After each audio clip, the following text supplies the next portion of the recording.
Shabbat Shalom, everybody. You guys like how I did that? I started the countdown clock a couple minutes early. I like to keep you guys on your toes. And of course, somewhere on this motionless, sorry for the squeaky chair tonight. I mean, a lot of squeaky chairs. Somewhere on this motionless plane tonight, right now, this moment, whether you're a sunset to sunset Sabbath keeper, or a sunrise to sunrise, or a sunrise to sunset, or whatever Sabbath keeper you are, somewhere on this motionless plane, somebody is celebrating Sabbath right now, even though it's dark out my window right now. So I'm going to call it Shabbat Shalom, everybody. I'm happy to be here. Hopefully you're happy to be here. And of course, all praises go to the Father of Spirits, who we all come from. And that's the title of tonight's presentation, Pre-existence.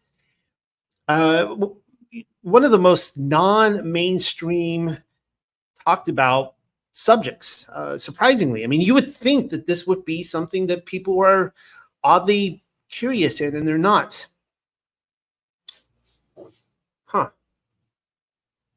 Well, before I run off on this, let me just say this. Let me ask you all the question, what is truth?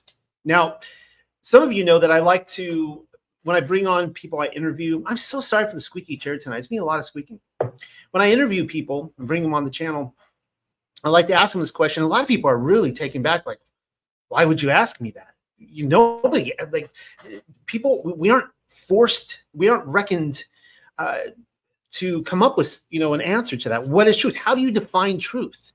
How do you decide your worldview, that your worldview fits in with the truth? Now, I have a lot of reasons for believing that the Bible is true, that is what we should align ourselves with. I'm not going to go into all that right now. Let's just jump forward and just assume that everybody listening right now, everybody who has come here, for the most part, believes that the Bible is true. And I would say that, Yahweh, that's the Paleo Hebrew for Yahweh or Yahweh or Yahuwah, that his word is true. And so if we can all agree on that, the next question is, when we start looking into different subjects, how do we ascertain or determine whether that is true or not? Well, in the case of pre-existence, with one of the things with me when I'm looking at all these different subjects is if it starts bringing more clarity, I'll see people, they will go just full charge, hound scent down this path towards this idea that they will have to dispose of all these other things, all this collective literature of the ancients, right? And for me, I'm like, yeah, that doesn't really, you're disposing now of all this spiritual truth in order to pursue this one little thought you have. That doesn't really make sense to me. Contrarily, when you have that puzzle piece and you put it in there and all of a sudden everything comes clearer, I'm like, there it is right there. That's what we've been looking for. And we'll be talking about that with pre-existence tonight. Let me just say that one thing that's always really bothered me is this post-Newtonian, post-Copernican, whatever science, this idea that we're all we derive from, a moment of passion from our parents. And you may have never achieved anything in your life. I mean, you might come in last place in everything you do. You may flunk out of school. You may, you can't get any good jobs, whatever it is, just bad lot in life. But you were the winner that one time. That one time, amongst millions of others, you swam faster than them. And not only that, it happened to be within like a very narrow window in time when you were hot, and then you would have fizzled out, and that would have been it. And that's never sat right with me at all. But when I started looking into scripture on the subject, and by the way, I'm going to be showing a lot tonight. It just brought me peace and comfort knowing, you know what? Every single one of us on this earth, unless if you're maybe in PC, but if you're in PC, you're probably not listening to this. But every single one of us on this earth, we pre-existed, and we're here for a purpose. All right. Now, before I go running off down this hound trail, because every single week, I like to try to keep it to 2 hours. And there's this like gunshot sprint. I'm just like, I'm not going to make it, and a lot of weeks I don't make it. A lot of weeks I give these presentations, and I've just learned to accept that. Now, before I go running off, let me just talk to you about a few things here. Let's see if I can pull these up. You're looking at my website right now. This is the front page of the Unexpected Cosmology. The website has been taken down probably 3 times this year, and massive crashes, if you want to call them that. We just got this baby back up and running again, the Unexpected Cosmology. What are you looking at right here? This is Stay Up All Night, a preview. This is my novel that I'm working on right now. For the last 2 months, I've been writing a novel. I haven't been talking about it too much, but I'm finally feeling confident enough. I have materialized it enough, and it is finally coming together where I want to start talking about this more often. So you can come to my website and you could read. I decided to give a little preview of it and a couple page paper just talking about some of the specifics. And the fact that I actually started writing this back in November of 2000, an entire year before 9/11. And I was living in Yosemite National Park, working at the Ahwahnee Hotel as a cabin cleaner.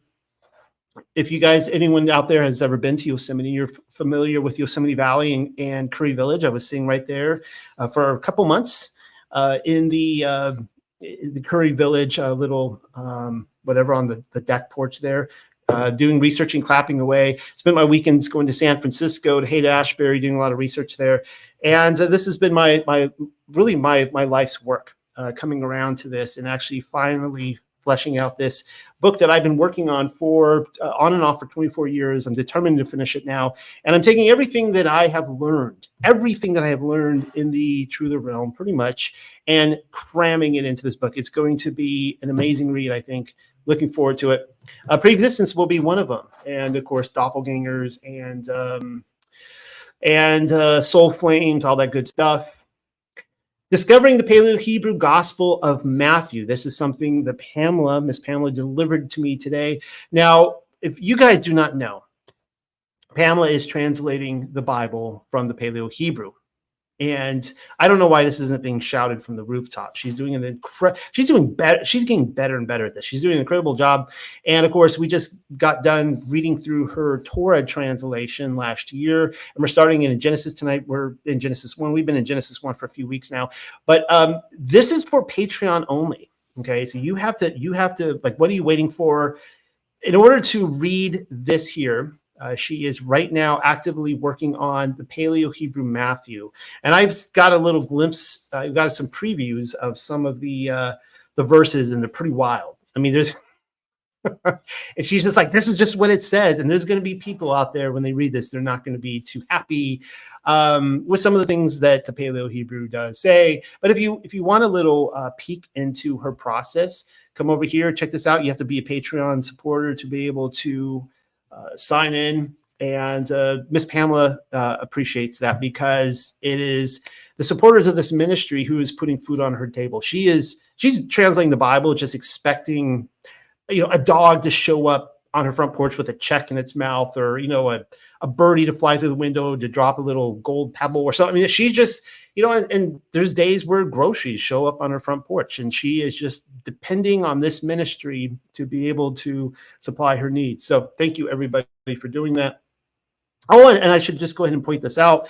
This was the second month in the history of the Unexpected Cosmology, second month in a row, and last month was the first month in which we were able to give her the full support. And this is only because of you guys. And you guys have come together, and you are not only feeding me and my family, you're feeding Rebecca and Pamela as well. And I hope this trend continues, y'all willing, that we will, the Pamela will be able to live a long life translating the Bible with her amazing translations, and that she will continue to have clothes and be fed. And I need to get her a new computer, because her computer is not working for her right now. So that's another expense. This is a new release we just put out today, actually. Emerald Queen, the Tale at Tia Tepe. I'm so excited for this. This is the launch of Shells of Shalom I've been talking about. And Jennifer Hartz is the editor-in-chief over there. She is running Shells of Shalom. It's an imprint company of the Unexpected Cosmology, all fiction. Of course, any fictional writers out there, if you are interested, please, Corey, And yeah, this is so exciting to have this out. Emerald Queen is released. It is available in the store. Go pick up yourself a copy. And of course, my book will be coming soon enough to help launch Shells of Shalom. Here's another one we just released yesterday, I think it was, Sharper Than a Two-Edged Sword. This is Elia, her second publication that she has, Elia Balthus from South Africa, coming to us from South Africa. Second book she came out. The first one was about the Torah and living, how to live in a contemporary world with your family, by observing the Torah, and it's not so scary and anthropological as people think it is. And this one is more on health. So go check that one out. If you want to get to know Jennifer Hartz, here is an interview that she did with herself. It's actually pretty funny, that you can read on the website. And what else do we have? I think that's all I want to talk about right now. All right. So, of course, here you can see Emerald Queen on the store. There it is. Beautiful. Thank you, Kim, for doing a great job on the cover. All right, let's get into this. Pre-existence. And you can see all the contents here. Now, if you're new to this, if you're just tuning in and you've survived this far, in the last 11 minutes of being live, we are going through the Bible again, and I'm going through Genesis, and we've been in Genesis chapter 1 for 4 weeks now. This is our third or fourth week. So I'm going to go ahead and I'm going to read it off to you guys, and then we will discuss. Here we go. The first book of Moses, Bereshith, chapter 1. First creation by Elohim. In the former time periods, as a powerful sign of working, chief son and heir Elohim filled with choice things, behold, as a sign Shemayim, the place of the names, and behold, as a sign Aratz, the chief place of running. But observe how Aratz was unorganized and empty, and Sheshach rose up from the deep waters, went up to its face, but the Ruach Elohim, as a wall of protection, moved violently upon the surface of the waters. Elohim then declared, light he will exist, and light he will exist. And Elohim gazed upon that beautiful light, and Elohim made distinctive the light from the darkness. And to the light, Elohim called out the name Ya'um. And to the darkness, he called out the name Leah Laha. This was the close and the dawn of the first age. Elohim also declared, he will exist, Rakuya, between the waters, and let it be a division between the waters and the waters. And Elohim fashioned the Rakuya, and it divided the waters which were above the Rakuya. They hammered out expanse, and it was done. And Elohim called out the hammer out expanse Hashemayim. This was the close and the dawn of the second age. Elohim then commanded, let the waters below Hashemayim be collected in one place, and let dry land appear, and that was done. And Elohim called out the dry land Aratz, and the accumulated waters he named Yamayim, seas. And Elohim admired their beauty. Elohim then declared, let the Haaretz produce seed-bearing vegetation as well as fruit trees according to their several species, capable of reproducing upon the Haaretz. And that was done. The Haaretz produced the seed-bearing herbage according to every species of reproductive fruit trees. And Elohim saw that it was good. This was the close and the dawn of the third age. Elohim further declared, let there exist from lights in the firmament of Hashemayim for a distinction between the day and between the night. And let them serve for signs and for appointed times and for time periods and years. And let them also illuminate the firmament of the sky so as to give light upon Haaretz. And that was done. Elohim fashioned two lights from the light, the greater from light to have dominion over the day, and the smaller from light to control the night, accompanied by the stars. And Elohim had gifted them in the hammered out expanse so as to illuminate Haaretz, to have dominion over the day and to have a dominion over the night, and to mark the division between the light and the darkness. And Elohim saw they were beautiful. This was the close and the dawn of the fourth age. Elohim then said, let the waters be swarming with animal life, and let winged fowl fly above Haaretz over the face of the expanse of Hashemayim. Elohim accordingly produced the monsters of the deep, Thunuyanu, or dragons, and the waters abounded with living Nephash, swarmers, and also produced every species of winged fowl, and Elohim admired their beauty. And Elohim, he did barak them, declaring, be fruitful and multiply, so as to fill the waters of the deep, and also let the winged creatures multiply upon Aratz. This was the close and the dawn of the fifth age. Elohim then declared, Let Ha'aratz produce living Nephash according to its species, quadrupeds, reptiles, and all wild animals answering to their species. And that was done. Alayam accordingly made the various species of the animals of Ha'aratz, as well as several species of quadrupeds, and all the different species of reptiles, and Alayam admired their beauty. Creation of man under the shadow of Alayam. Alayam then declared, "Let us fashion Adam under our shadow, like our appearance, and subject to them the fish of the waters, and the winged fowl of Hashemayam, and the quadrupeds, as well as the whole of Ha'aratz, and every creeping reptile that creeps upon it." So Alayam created Adam under his own shadow, creating them in the shadow of Alayam, and constituting them male and female. Alayam, as a powerful sign, he did barak them, and Alayam declared to them, "Be fruitful and multiply, so as to fill Ha'aratz and subdue it, and rule over the fish of the sea, and the birds of Hashemayam, and over every living creature that moves upon Ha'aratz." Alayam also declared, "See, I have given to you food of every fruit, and grain-bearing plant upon the surface of the whole Ha'aratz, as well as fruit and seed-bearing trees and all vegetation, so that they may be food for you, and for every animal of the Ha'aratz, and for every winged fowl of the skies, and for every reptile upon Ha'aratz, which possesses the life of animals." And it was done. And Alayam gazed upon all that he made, and it was very beautiful. Thus the close came of the 6th age. Thus Hashemayam and Ha'aratz were completed, as well as their armies, and Alayam rested at the 7th age from all the works which he had made. And therefore Alayam, he did barak the 7th day, and he did kadosh it, because he then rested from all the work which Alayam had arranged to do. All right. Now, I don't know how to break this to some of you, but like I said earlier, we've been in this for a few weeks now, and I think we are just now arriving at the first day of creation. So the matrix, born of water and of Ruach. I actually don't know why I put this in here. I'm going to be talking about the matrix in a few weeks from now. That'll be another aspect of creation that I will be looking at. So come back and we'll be asking the question, are we living in a simulation or not? Is the material world an illusion or not? I don't really know. Can't answer that, but I will be showing you some stuff to consider.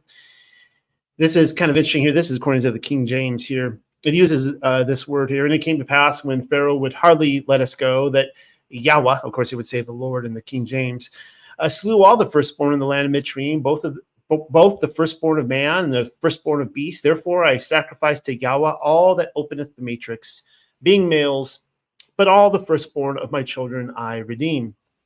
And now, whether or not we use the term the matrix as a simulation or not is a side point to the fact that we do live in a matrix, that the earth itself is a womb, whether the material is real or an illusion. And I'll be talking about that tonight because we're talking about preexistence. So this comes from the Gospel of John, the Hebrew Gospel of John. And this right here is really kind of the point of us being here. Yeshua answered and said to him, you guys all know this passage, "Truth I say to you, no man will reach to see the kingdom of heavens except he become born anew." And of course, Nicodemus, he's like, "What do you mean I've already been born? How can I be born again?" He says, "How is a man able to be born when he is old? Is a man able to return to his mother's belly and come into the world again?" And Yeshua answered, "In truth I say to you, no man will enter into the kingdom of heavens." It's kind of interesting there in the Hebrew gospel, it says the kingdom of heavens. And I will look forward to Pamela, if she ever does a translation on this, how she phrases that. "Except he who becomes born again of water and of Ruach HaKodesh." So when we're all born out of the matrix, we come into this earth, I would say we're born of water. But it's interesting when you look at Hebrew cosmology. I'll be talking about the firmament in about 2 or 3 weeks. And there is water above us. And so we have the firmament, the solid crystalline dome of the earth that is over us, and water above that. So I always imagine this idea, we're going up to heaven. You have to pass through the water. And of course, you have to be resurrected, fire spirit body through the Ruach HaKodesh. And of course, the firmament itself is the womb of the earth. That which is born from the flesh is flesh, but that which is born from Ruach is Ruach. Do not be astonished, because I say it is necessary that you become born anew. The Ruach blows to the place where it wants, and you hear the sound, but you do not know where it comes or goes. And so is the man who is born from Ruach. Now, if I were to quote to you the Gospel of Philip, it would say something along the lines of, for those who think that they die and then are resurrected are mistaken, when in fact you have to first be resurrected and then before you die. And that's what he's talking about right here, Yahusha, I believe.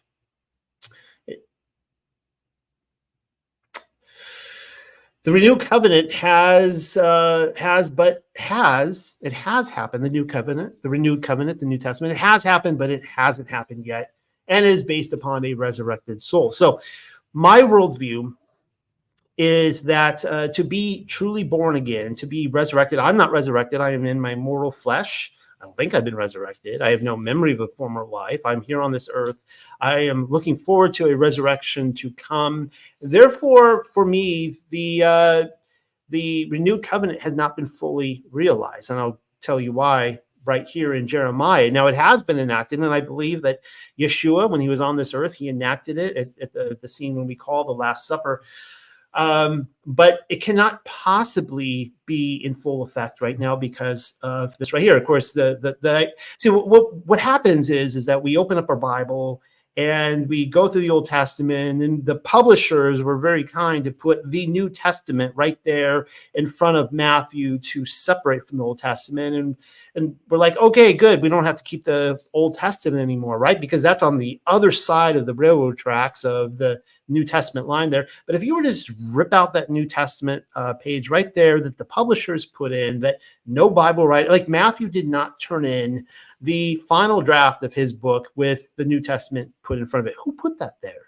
I mean, think about that, right? Well, this is what it says in Jeremiah concerning the New Testament, the renewed covenant.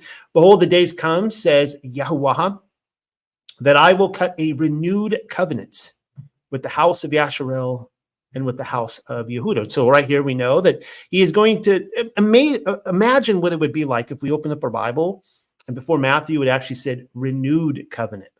Well, that would be interesting, wouldn't it? That would change a lot of perspective. But you can see here that it's only cut with the house of Yasharel or the house of Yehuda. It is not cut with the Gentiles. All right. So this is, you have to pick which house you're going to come at this with. Are you the house of Judah or the house of Yasharel? Of course, Yasharel would be Ephraim. And we know that Yasharel was dispersed among the Gentiles, the nations. Now, not according to the covenant that I cut with their fathers in the day that I took them by the hands and bring them out of the land of Mitzrayim. Mitzrayim would be Egypt, which my covenant they broke, although I was a husband unto them, says Yahuwah. But this shall be the covenant that I will cut with the house of Yasharel. After those days, says Yahuwah, I will put my Torah in their inward parts and write it in their hearts. And I will be their Elohim, and they shall be my people. So this covenant that is given is put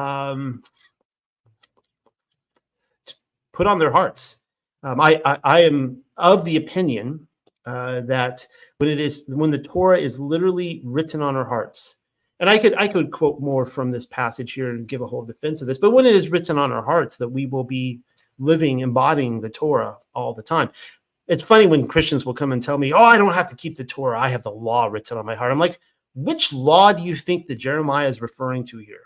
Like, seriously, like what law is he? There's only one law in the Bible. And, we can come up with all these doctrines, that we want to distinguish the law of Christ from the law of Yahuwah. It's all the Torah, guys. All right.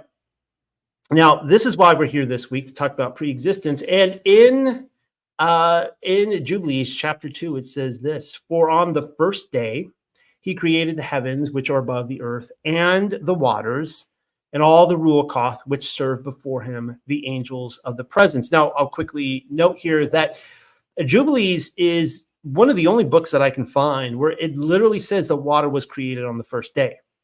Now, some of you might be thinking, well, that's kind of weird. Why would you bring that up? Well, look at Genesis, and the lights, it's all dark, and then somebody hits the light switch, flips it on, and look, there's water everywhere. There's just water. The entire cosmos is water, which goes, of course, completely against the Copernican narrative. But even if you want to go with the Copernican globe Earth thing, like, okay, he created, it doesn't say he created the planet. He created water. Where was the water, like just in a ball? Or I mean, how did this work, right?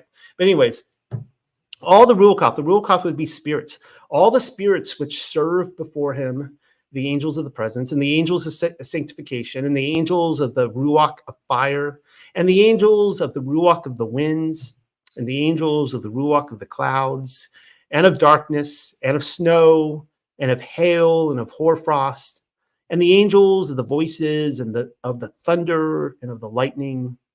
So that's actually saying right there that and we'll see this again in Enoch, that you've got your thunder, and you got your lightning, actually the lightning first, and then the thunder. And those are different spirits. Kind of interesting, because there's spirits that are associated with sound, and then there are the spirits associated with the light. And the angels of the Ruach of cold, and of heat, and of winter, and of spring, and of autumn, and of summer, and of all the Ruach of his creatures, which are in the heavens and on the earth. Now, you can look at this in a couple different ways. You could say, well, what it's saying in Jubilees is that he created spirits of their kind on the first day, which I agree with that. It is saying that.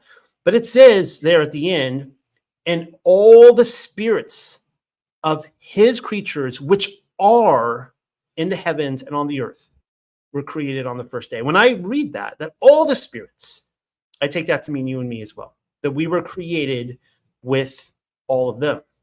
And of course, for some of the newbies out there, it's important to note that all these different elements of nature, the clouds, the snow, the hail, the frost, fire, light, darkness, everything, the seasons, these are all different spirits. And that we are literally living in a womb, an organism that is filled with spirits, that they are tending to the earth. They are agricultural. They are tending to the seasons, the harvest, the woods, the rivers, everything, spirits surrounding us. And this is a very foreign thought for a lot of people, because especially those who grow up in Christianity, that are basically just taught there's these angels in heaven and everything else is demons. Like, it's just, there's the Sunday school answer of, well, Jesus or Satan and demons, right? And that there can't be any good spirits out there. They're all evil. Well, actually, that's not the case. But we are literally surrounded, this entire realm, we are surrounded by spirits. Some of them are righteous. Some of them are evil. But I'm of the opinion that some of them are just spirits, that they can choose to do. They're not righteous by their own actions, and they're not wicked by their own actions, but they can just choose to transgress or do their job. This is what it says in Enoch, just to add to this. It's a little bit of a longer passage, but it's worth reading. Then another angel who proceeded with me spoke to me and showed me the first and last secrets in heaven above and in the depths of the earth, in the extremities of heaven and in the foundations of it, and in the receptacle of the winds. He showed me how the Ruach were divided, how they were balanced, and how both the springs and the winds were numbered according to the force of their Ruach. He showed me the power of the moon's light, that its power is a just one, as well as the divisions of the stars, according to their respective names. Every division is divided, and the lightning flashes, that its troops immediately obey, and that a cessation takes place during thunder and continuance of its sound. Nor are the thunder and the lightning separated, neither do both of them move with one Ruach. So it says right there, I mean, if I'm reading that right, that the thunder and lightning move with not one Ruach, but multiple Ruachs. Yet they are not separated. For when the lightning lightens, the thunder sounds, and the Ruach at a proper period pauses, making an equal division between them. So it's telling you, like, that the sound itself, that is moving from this flash of light, that it seems to be like they're somehow connected together, but it's a separate spirit working with the first spirit. For the receptacle upon which their periods depend is as sand. Each of them at a proper season is restrained with a bridle and turned by the power of the Ruach, which thus propels according to the spacious extent of the earth.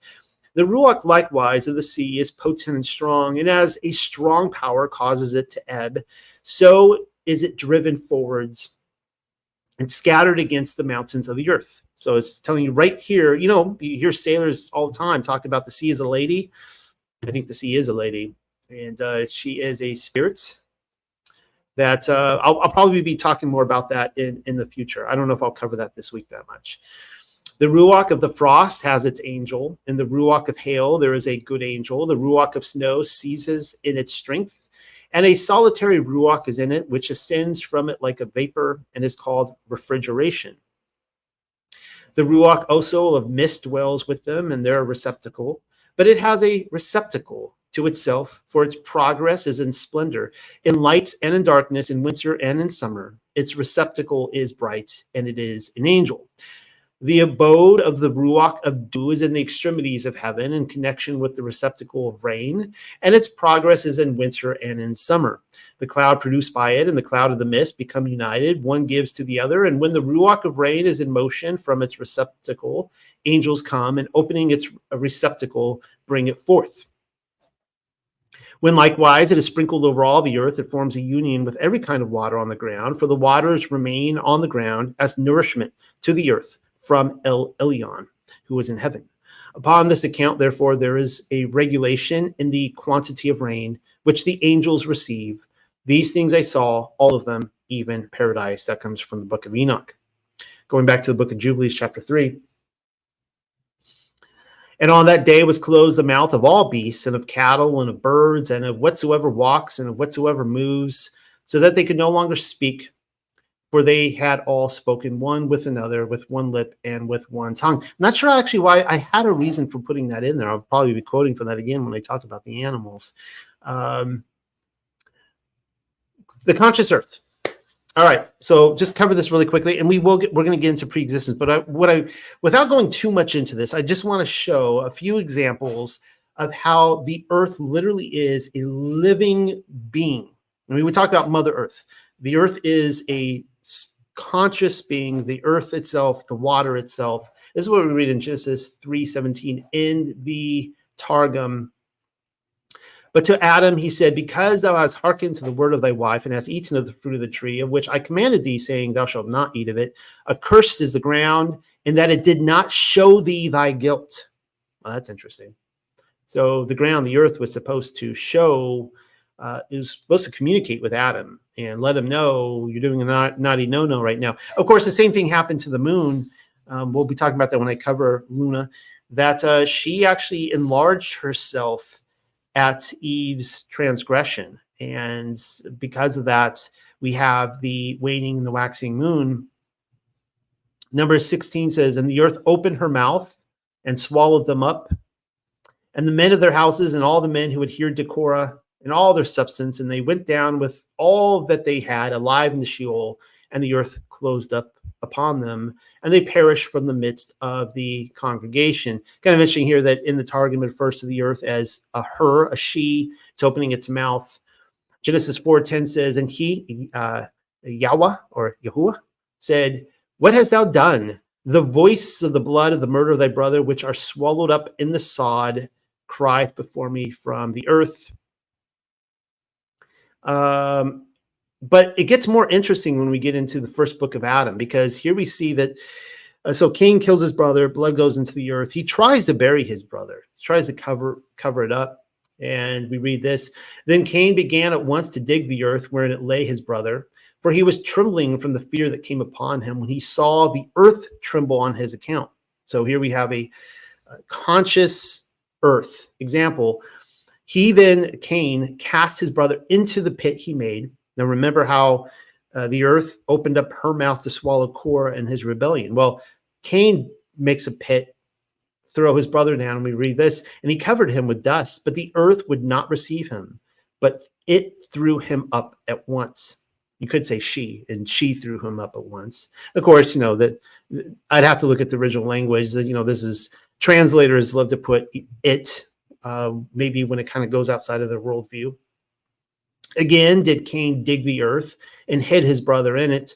But again, did the earth throw up on itself, or I would say herself? And so 3 times did the earth thus throw up on herself the body of Abel. The muddy earth threw him up the first time because he was not the first creation, and it threw him up the second time and would not receive him because he was righteous and good and was killed without a cause. And the earth threw him up the third time, and would not receive him, that there might remain before his brother witness against him. And so did the earth mock Cain, until the word of Elohim, or the word of Allahayam, came to him concerning his brother. That comes from the first book of Adam and Eve, chapter 79. But then we see that we see communication between the earth and the sea in Exodus 15:12, and this is again in the Aramaic Targum. The sea, the scene here is crossing the Sea of Reeds when Moses parted the sea. The sea spoke to the earth, "Receive thy children," but the earth spoke to the sea, "Receive thy murderers." And the sea was not willing to overwhelm them, and the earth was not willing to swallow them up. The earth was afraid to receive them, lest they should be required from her in the day of the great judgment in the world to come. And at every time you see the world to come, every time in Jewish, Hebrew, rabbinical literature, it's always, in my opinion, it's referring to the millennial kingdom. Even as the blood of Abel will be required of her, whereupon thou, O Yahweh, or Yahweh, did stretch forth thy right hand and swearing to the earth, that in the world to come they should not be required of her. And the earth opened her mouth and consumed them. Exodus 15, Targum. And then we see this in Revelation chapter 12, getting back into classical canon. And the serpent cast out of his mouth water as a flood after the woman, that he might cause her to be carried away of the flood. A lot of people will say this seems to resemble a mud flood type of event.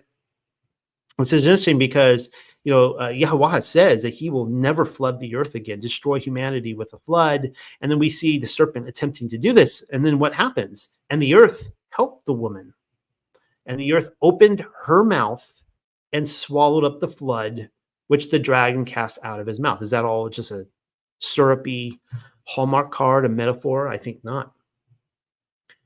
Now, I just want to cover this. I've talked about this a few times, but again, for the newbies, because I never know when somebody's listening to this for the first time. The firmament itself, I will be repeating this when I talk about the firmament. The firmament is a conscious entity. This is that big old dome above us where nobody can really get into space. Sorry to burst your bubble on that.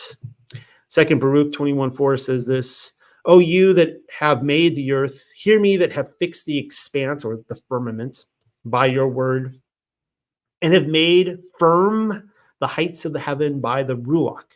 Now, is this talking about the Ruach HaKodesh, or what spirit is this talking about? That I believe right here it's talking about, it's saying that the firmament itself is made firm by a spirit, by the spirit, that have called from the beginning of the world that which did not yet exist, and they obey you, the spirits that were called from the beginning of the world. They obey him. And then in 2nd Esdras to second witness here, "Upon the second day you made the spirit, the ruach of the firmament." There it is right there. And it says in 2nd Esdras, the second day he made the spirit of the firmament and commanded it to part asunder and to make a division between the waters, that the one part might go up and the other remain beneath. So why do I have a picture here of Nuit or Nut, depending on who you're talking to here? This is the Egyptian goddess, and I think one of the big lies that we were all excuse me, that we were all fed growing up is that the Hebrews created monotheism. Actually, no, the Bible is not a monotheistic book. It is filled with many, many spirits, and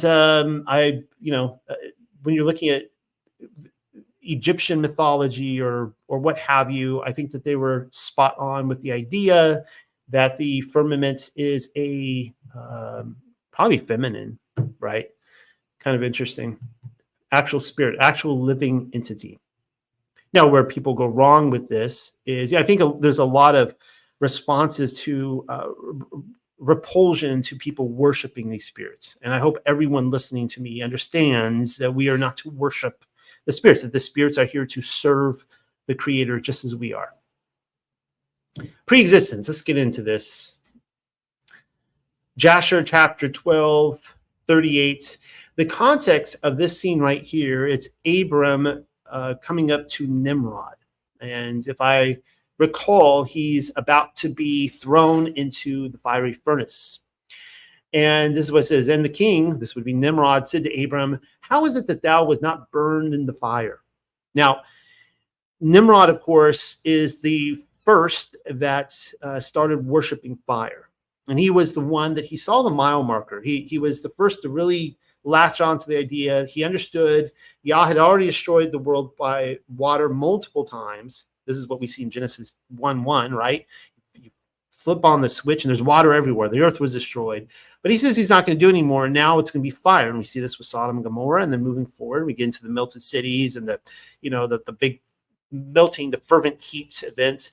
And so Nimrod's idea of worshiping fire is that he's like, if he wants to be able to pass through the fire. And as I showed, if you guys look at my the fire that consumes video that I did a couple weeks ago, the big surprise ending, the big takeaway for me, you hear Christianity, they're all about, the people who reject the historical resurrection of Jesus. They're going to burn for eternity. And Jesus is going to be so upset at them not believing in him that he is going to he's going to be right there pouring his wrath out on them for eternity. And they're going to burn for, unending. I actually, believe it or not, I never know what's going to offend people. I actually, the things I think people will be offended on, they're usually like, yeah, I could see that. That one right there, I actually lost probably a big subscriber count on that one. People get so offended when they find out that somebody is showing in scripture that actually people will be destroyed in the fire, right? They will be consumed in the fire. They're not going to be burning alive forever and ever and ever and ever and ever, no end. But the big takeaway for me, the big surprise ending, it's actually completely reversed. Now, hear me out on this. It's actually the righteous that are going to burn for eternity.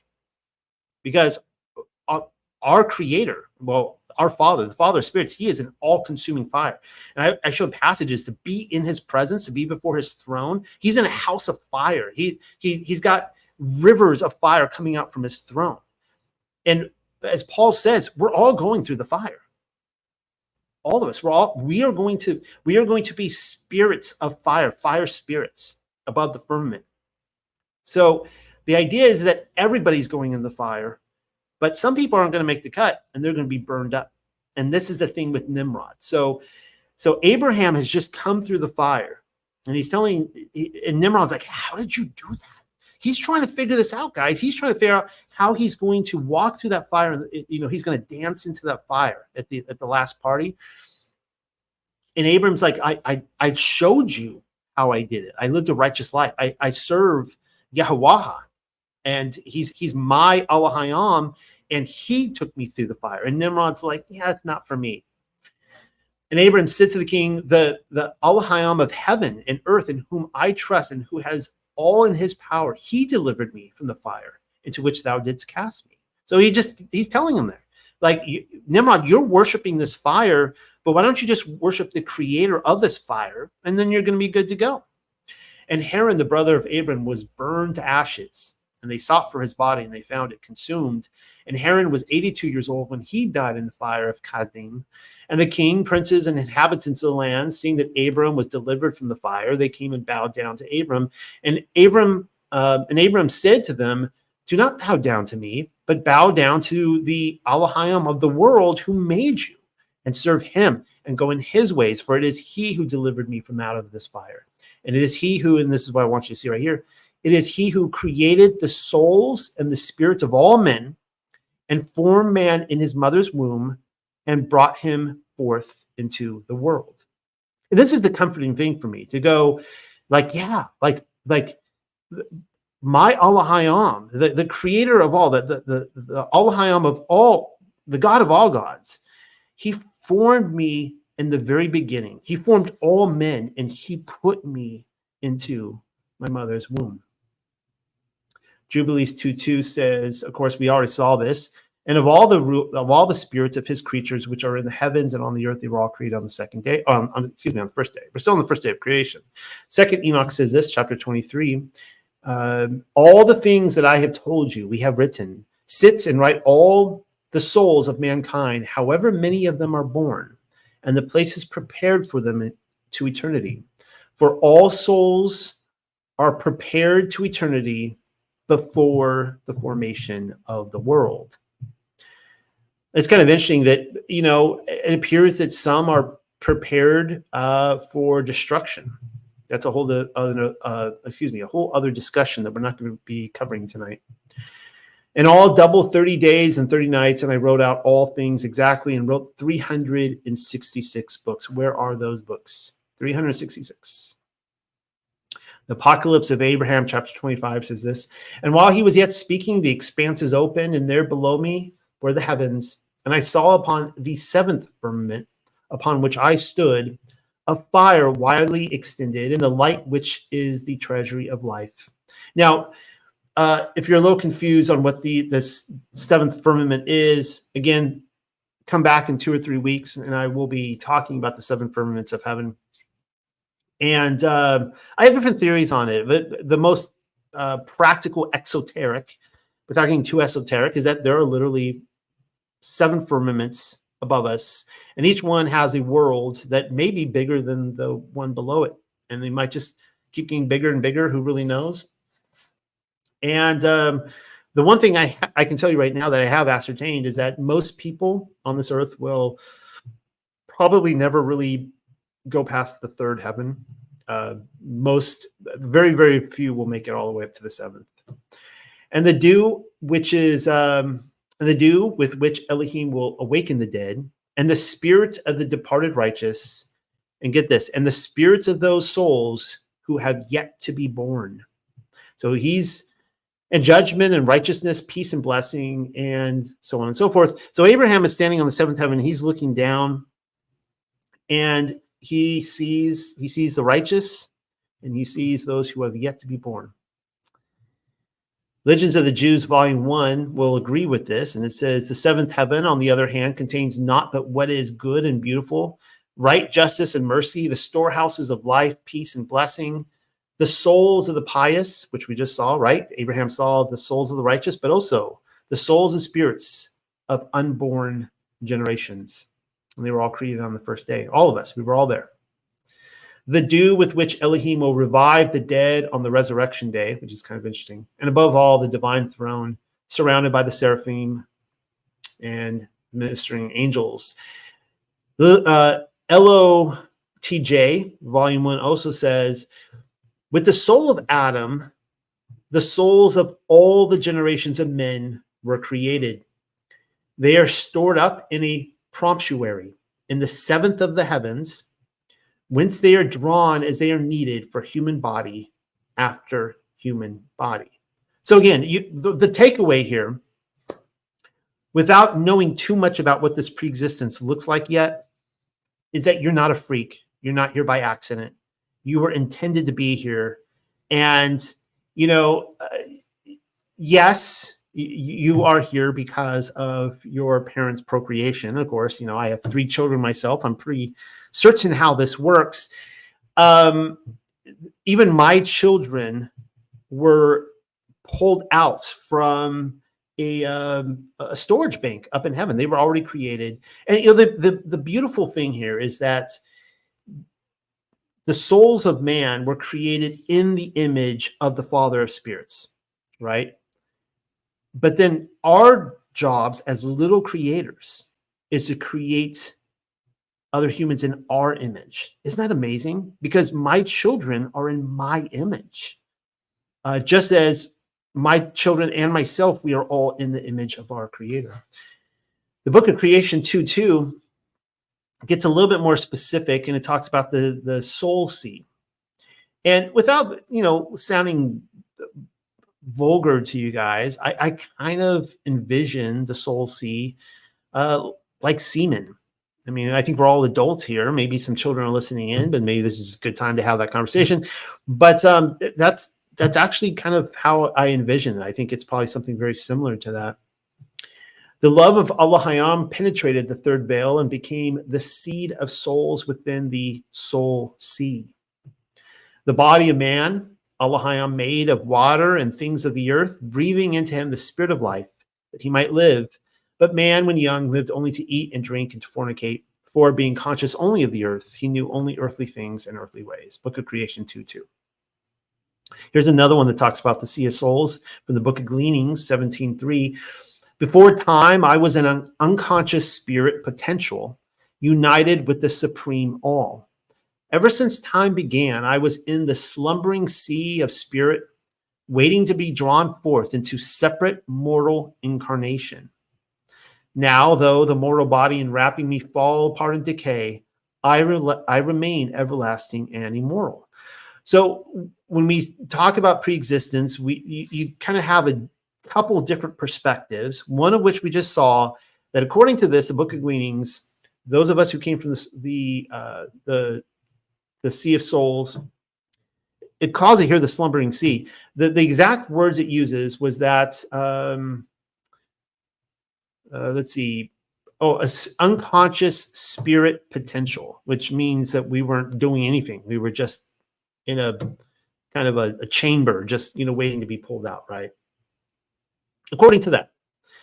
But we're going to see that there's a couple different perspectives on this. Second Baruch says this, and he answered and said unto me, why therefore are you troubled about that which you know not? And why are you ill at ease about things in which you are ignorant?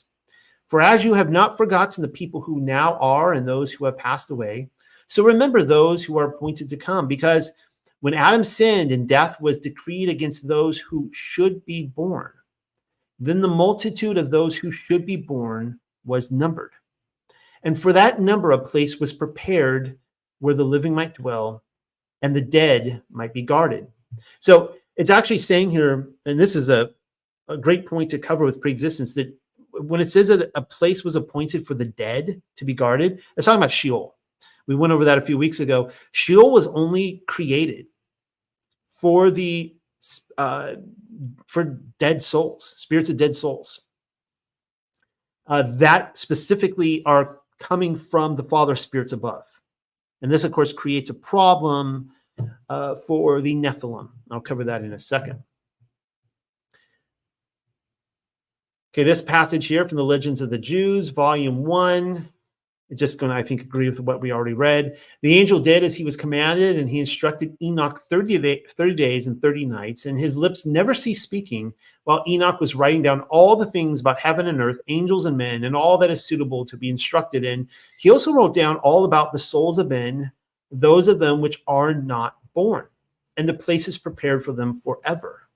Isn't that interesting? I mean, like, before we were ever born, we were, and it seemed like we had our path set for us, really. He copied all accurately, and he wrote 366 books. After he had received all the instructions from the archangel, Elohim revealed unto him great secrets, which even the angels do not know.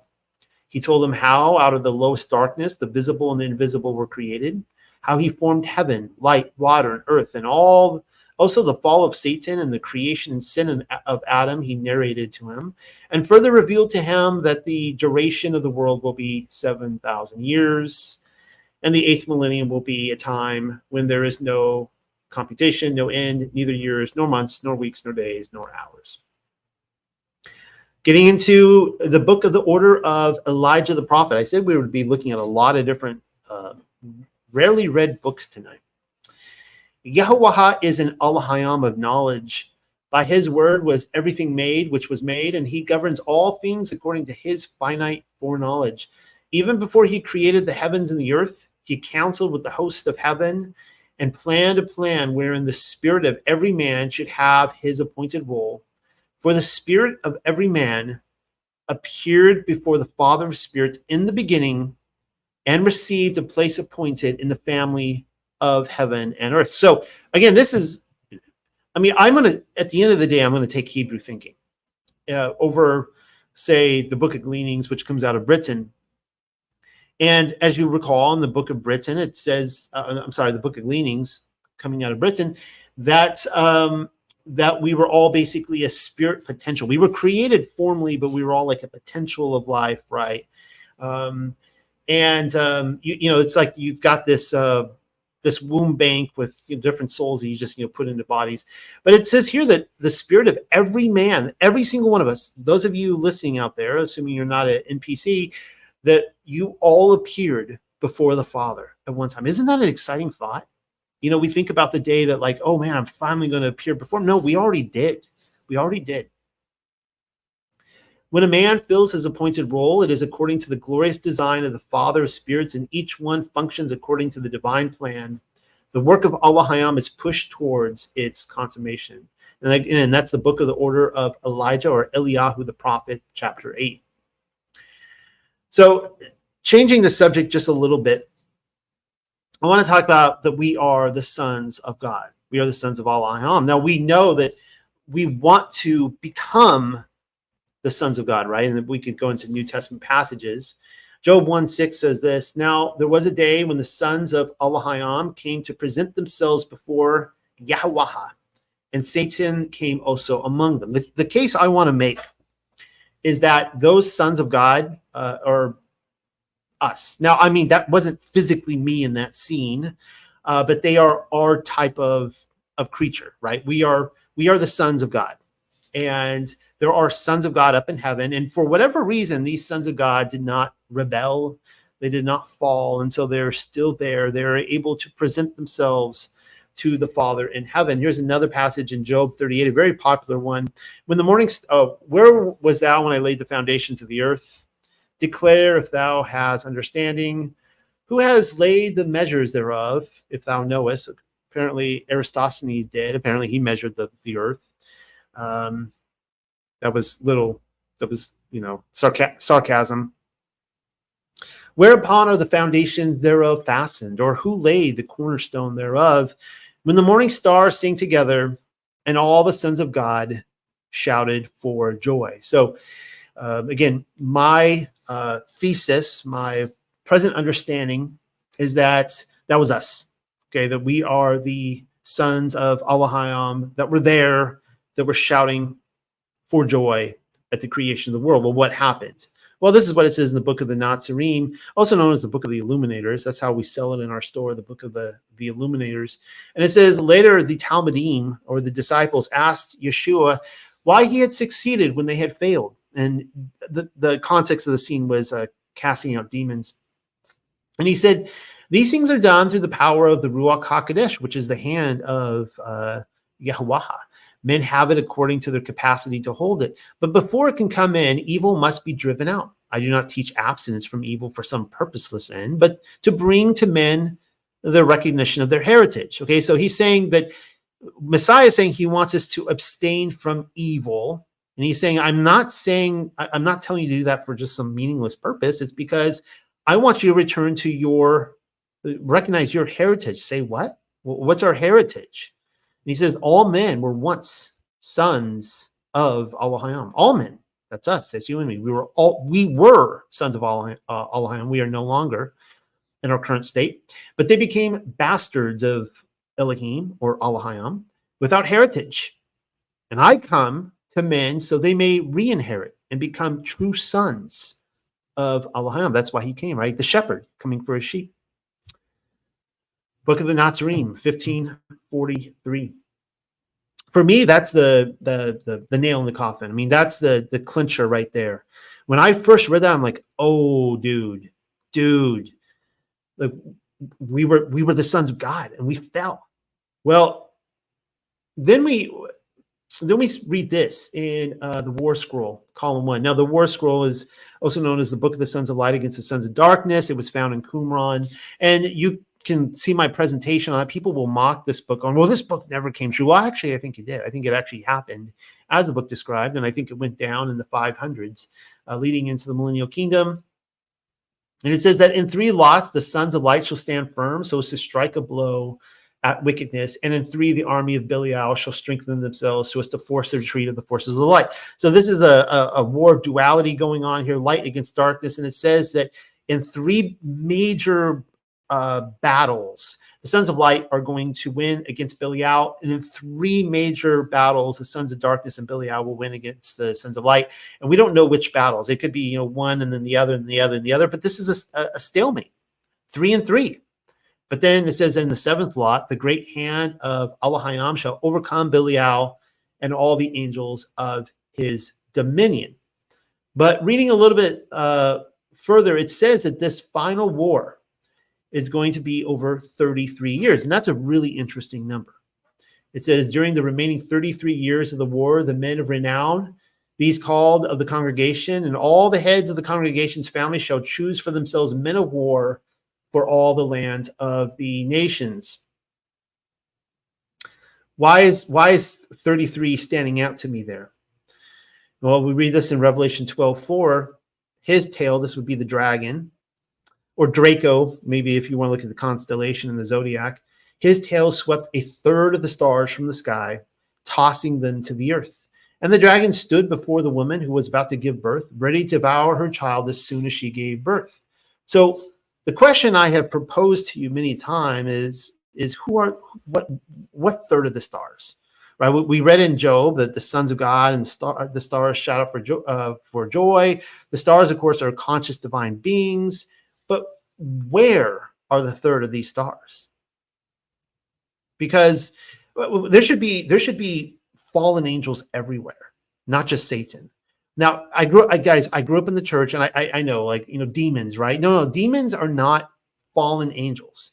Demons are the children of the Watchers. They are the disembodied spirits of giants. They're not the fallen angels. So where are the fallen angels? Again, I say to you, there should be, millions, maybe billions. I don't know how many angels there were. There should be millions or billions of fallen angels everywhere on this earth, just dominating this earth. They don't exist. And all through Scripture, all we see is Satan walking around. Now, I could take you through Enoch and show you that there are 5 major Satans. There were 200 Watchers. Even according to the accounts of the Anunnaki, there were only several hundred of them on this earth. This earth can only fit so many of these powerful entities. And the demons are, they're not fallen angels. Okay? They're the children of angels.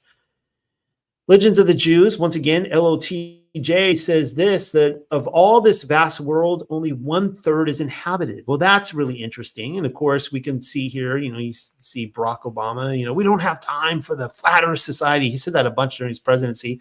Back then, a lot of us were like, what? What are you talking about? Well, why do you keep bringing up the Flat Earth Society? And of course, I don't know if he was consciously saying that or if he was just going according to his script writers. I don't really know, but you can see there, of course, the UN logo is shows our flat motionless plane of the AE map, and it's the same thing over here with the World Health Association organization, I should say, the WHO, and we see a staff of Hermes, a nice serpent there, surrounded by the laurel wreath, and this is basically what they're saying is.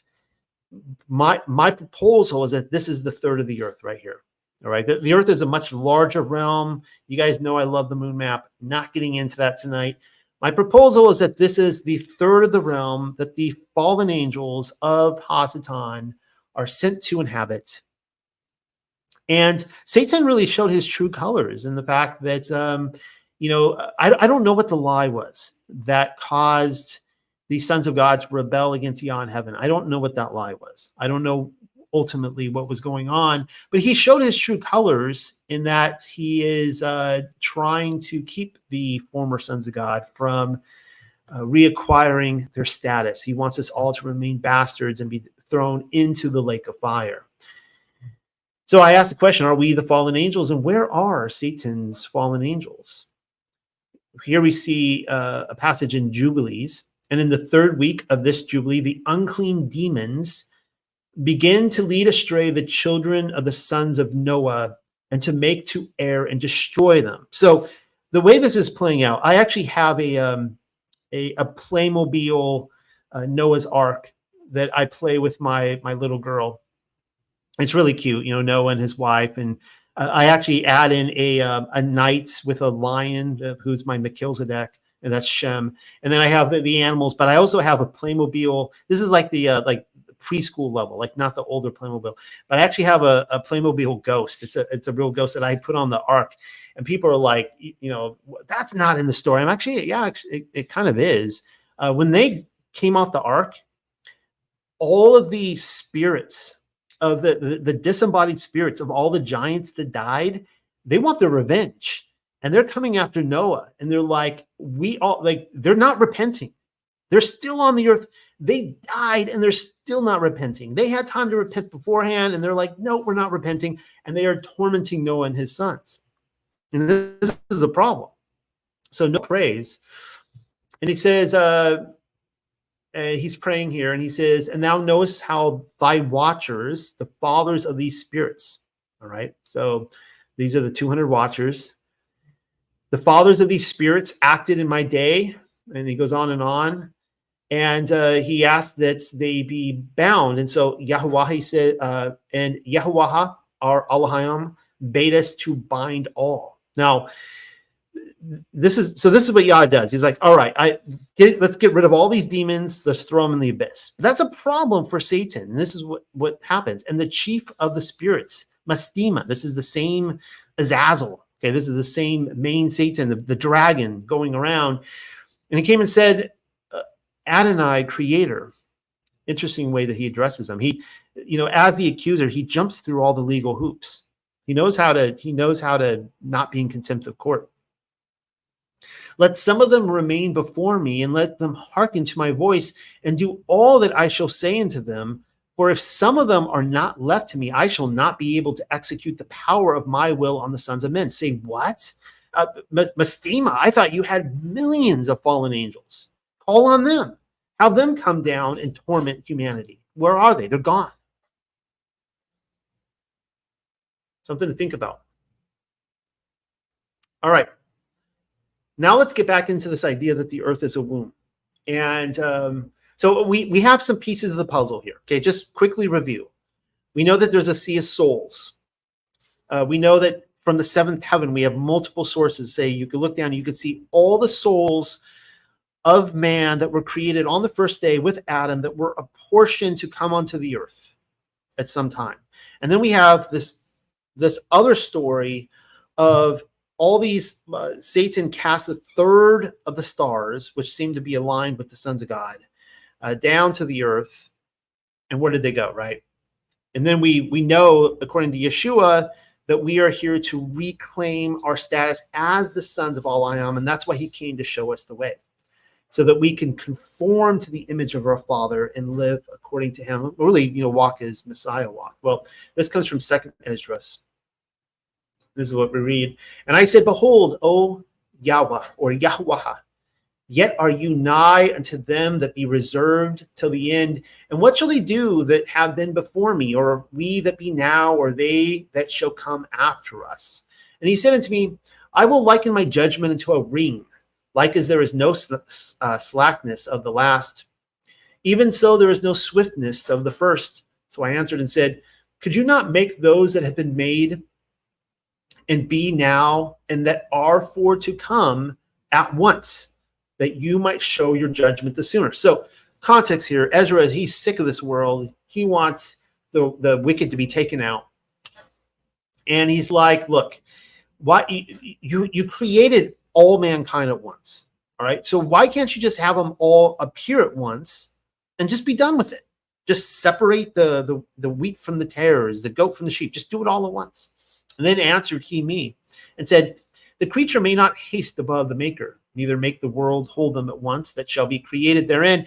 And I said, as you have said unto your servant, that you which give life to all have given life at once to the creature that you have created, and the creature bore it. Even so it might now also bear them that now be present at once. And I want you to, if you've tuned out, pay attention to this line. And he said unto me, ask the womb of a woman and say unto her, if you bring forth children, why do you it not together, but one after another? Now, sometimes you can have twins or maybe even triplets, but just basically we all know that a woman has a child at a time. And of course, they were not oblivious to twins back then. There are plenty of twins in the Bible. Pray her, therefore, to bring forth 10 children at once, which women do not do. And I said, she cannot. A woman cannot give birth to 10 children at once. And here's what I want you to see. But must do it by distance of time. And he said to me, even so I have given the womb of the earth. He compares the earth to a woman. I have given the womb of the earth to those that be sown in it in their times. Guys, we are in the womb of the earth. We haven't been born a second time yet. All right. We were born by water. Every single one of us. When we were in the womb of our mother, we didn't take that first breath until we came out of the womb. And of course, most likely, the first thing we said when we came out of the womb was we spoke the name of our creator, Yahweh, right? You take that breath, you say his name. We came out of the womb. We're born of water, and we're still in the womb of the earth. We're being harvested. And then we are waiting to be born again, to ascend above the firmament. Some people say we never go up to heaven. I disagree with that. I've read enough books that seem to indicate that we can go to paradise now, and that our time in Sheol is over at this time, at least for the righteous. For like as a young child may not bring forth the things that belong to the age, even so have I disposed the world which I created. So in review, Yahuwah is saying he created the world just like a woman, just like a woman's body. And then when he created all these souls that were intended to come, he sectioned them out, and they're going to be born at a certain time. Now, it is interesting, without going into a word study, in Genesis chapter 3, when Cain kills Abel, Yahuwah, he goes to Cain, and he says that the blood, when he says the blood of his brother cries out to him, you can dig into that, and it appears to be saying that not just his brother cries out to him, but there's this expectation that all these generations that were expected to come from Abel are gone. Like they will never be born now. That there were all these literal pre-existence people, if you want to call them people, that were waiting to be born to Abel, and they're like, "Oh man, that's what's going to happen now. It's not going to happen, right? The will on earth, the as it is above, and man, I'm stumbling. Hold on here. Let me get some coffee. As above, so below, according to the occultists, or on earth as it is in heaven." That was spoiled in that moment. The will of heaven did not come about. Abel did not have children from his loins. What does this say here? This talks about the womb of the earth as well, but this comes from, the book of creation. Eternal rest is intolerable, and unmanifested potential is frustration. Into the solitude of timelessness came divine lowliness, and from this arose the desire to create, that he might know and express himself, and this generated the love of Allah Hayam. He took thought and brought into being within himself the universal womb of creation, containing the everlasting essence of slumbering spirit. So this is going back once more again to this idea that we were all created at the beginning, but we were slumbering. It's kind of like, the idea of death itself is like sleep, or sleep itself is like death, according to the ancients, right? You go down to sleep, it's the same thing as dying. And so we were all in that kind of state of sleep, according to this. It divided into two forms of energy through being impregnated with the spirit of Allah Hayam, and quickening the chaos of the void within the universal womb became spun out into whirlpools of substance. From this activity, as sparks from a fire, came an infinite variety of spirit minds, each having creative powers within itself. Jumping down here. Now within the universal womb was heat, substance, and life, and encompassing it was the word, which is the law, or in Hebrew terms, we could say the Torah, which is, I find that really fascinating right there. Let's talk about Hildegard von Bingen. Hildegard, she loved talking about about Sophia, or wisdom, or, that this is our divine mother. I heard a voice saying to me, "This lady whom you see is love." So, going back to this really quickly here, and this is why I tied these two together, that we actually see that Allah Hayam, God, he's literally, he generates the love of Allah Hayam. The love that he created here was the Ruach HaKodesh, okay? Somebody in my group, John, earlier we were meeting tonight, and he said it so beautifully. He said it so perfectly. And he said that the first thing, he doesn't, he said, you can't use the word creation, but the first thing that the father of all spirits did was he brought the woman, the lady, out from him, the Ruach HaKodesh. Because in order to create, you need a man and a woman. the father and the mother, right? So this is what it's talking about right here. He generated the love of Elohim. The love is the Ruach HaKodesh. It's wisdom. And he took thought and brought into being within himself the universal womb of creation containing the everlasting essence of slumbering spirit. So, and this idea that he impregnated with the spirit of Elohim and quickening. Okay, so it's interesting here that we see this fervent heat within the womb. And so we see the same thing happening with the Ruach HaKodesh. We'll be talking about this next week, going over the waters. And I'll be showing you passages where it says the waters were like boiling hot. And that the Holy Spirit, she was fermenting the waters, preparing for her children to be born. Really fascinating stuff. So getting back to Hildegard, I heard a voice saying to me, "This lady whom you see is love." And she's talking about wisdom, Sophia, Chakamaha, who has her dwelling place in eternity.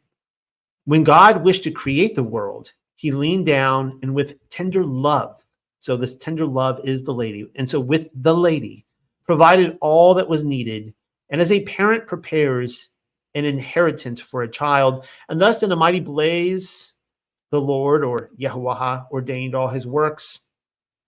Then creation recognized its creator in its own forms and appearances.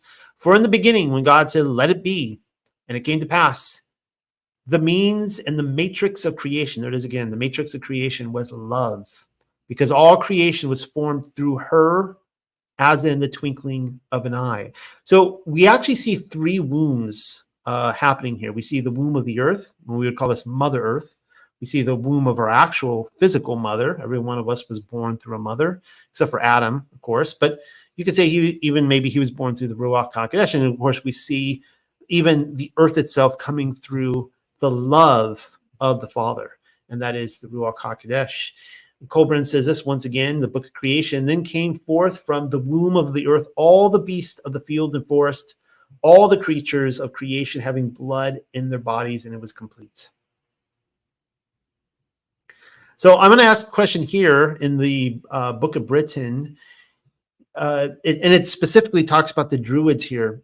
And is this the Druids' version of the Ruach HaKodesh? Of the Druids, it is said that Per Caridwen, the cauldron of the higher love, represented to them the womb, and that the fire with which it was associated was the life force. Isn't that interesting? Because we know that the Holy Spirit is fire, and that, you saw like the tongues of fire coming down, right? And you see the two prophets in Revelation, and the fire comes out of their mouth and just consumes people. Of course, we know that these two prophets are really Judah and Israel, or Ephraim. They are us, speaking the Torah, and nobody can withstand it. Cannot withstand the word of Elohim, and they just burn up in front of it, right? So it's interesting to see that, according to this, the Druids believed that there was a great spirit, a cauldron of higher love. There's that word again, love, capital L. This was the life force associated with fire and the womb of the earth. Hopefully you guys are seeing all these connections here. Now, I'm not trying to advocate Druidic thought for you, but I do want to show from time to time that all the religions that came forward from Noah's three sons came forward from the religion of Shem. And so it only makes sense that we should see commonalities all over the world with all these different mysteries. And this is one of the problems I have when, hopefully you guys all know that I advocate the Torah of Yahuwah. This is the law of heaven, and this is what we are to abide by. That being said, I take offense, maybe is the word, when there are Bible scholars out there who basically assign all these things to paganism. I'm not talking about evil things like Halloween, but because that's straight up evil. We just have that. But those go like, well, if it's shown in these pagan religions, then it's false, right? And we can't adhere to it. It's like, well, wait a second here. I'm not telling you to follow those religions, but maybe what they're actually advocating came originally from a truth. And it should be that way, because if we say that the Bible is true and that, that this is coming down from the mysteries of heaven, we should see that being kind of disseminated throughout the world. So when I see things that are coincidentally just like what we see in the Bible, that is further affirmation to the truth of the Bible. Does that make sense? It comes back around and go, okay, this is further affirmation that the Bible is true. Contrarily, I've seen people go so full retard down the path of we need to expunge all paganism from our lives, that I have actually seen people shoot themselves in the foot by actually going, oh my God, the Bible is pagan. Because they'll see things in the Bible and go, well, these other religions have the same thing. You see what I'm saying? And I've seen people actually leave the faith over that very argument. I'm going to just skip this for lack of time. Let's keep moving on. I'm actually not going to be addressing this either, pre-existence and the angel night. I just talked about this when we went through soul sleep. And there's not a lot that this adds here. So, all right. Look at that. We're making good time, skipping all this stuff right here. All right. This is what I want to talk about. Serpent seed and the children of the watchers, the pre-existence problem. So, if you go to Sheol, that's actually a good thing. Now, again, I believe that the righteous have been, that Sheol has been emptied out of the righteous. Thank you, Yahushua HaMashiach, Yeshua, who died, resurrected, perfect lamb. You know, he went down there kind of as a Trojan horse, freed them all, went up to paradise. But still, though, theoretically, if you were to go to Sheol, that would be a good thing. It means that you are not Nephilim. And I'm going to be showing you here that the Nephilim could not go to Sheol. Makes you wonder about the Rephaim, actually. This is what it says in Enoch right here. Then they, the watchers, took women, each choosing for himself whom they began to approach and with whom they cohabited. If you read Sumerian literature, they talk about the same event. Interestingly enough, it was at Moloch's wedding. Moloch was marrying a human woman. And these 200 watchers, which they're a type of Anunnaki, but they were not the Anunnaki who were already on the earth.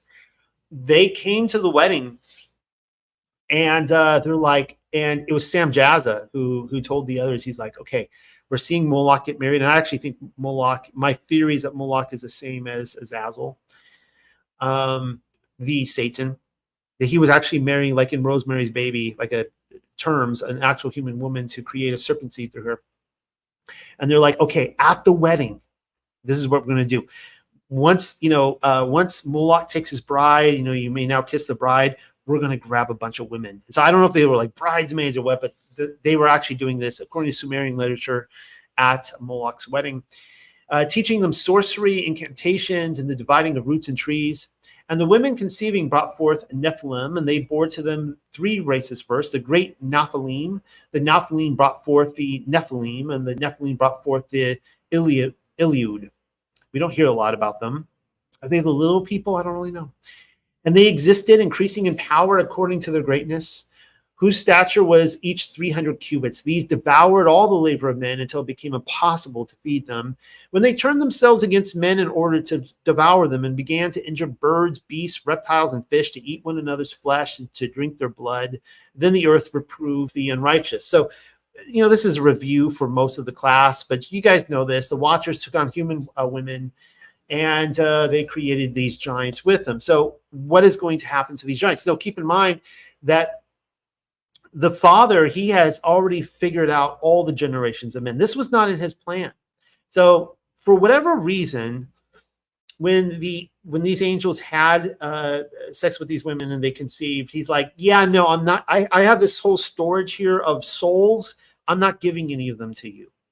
So they somehow, I don't know if these were like soulless. I don't really know what was going on with this. But these did not originate from the Father of all spirits.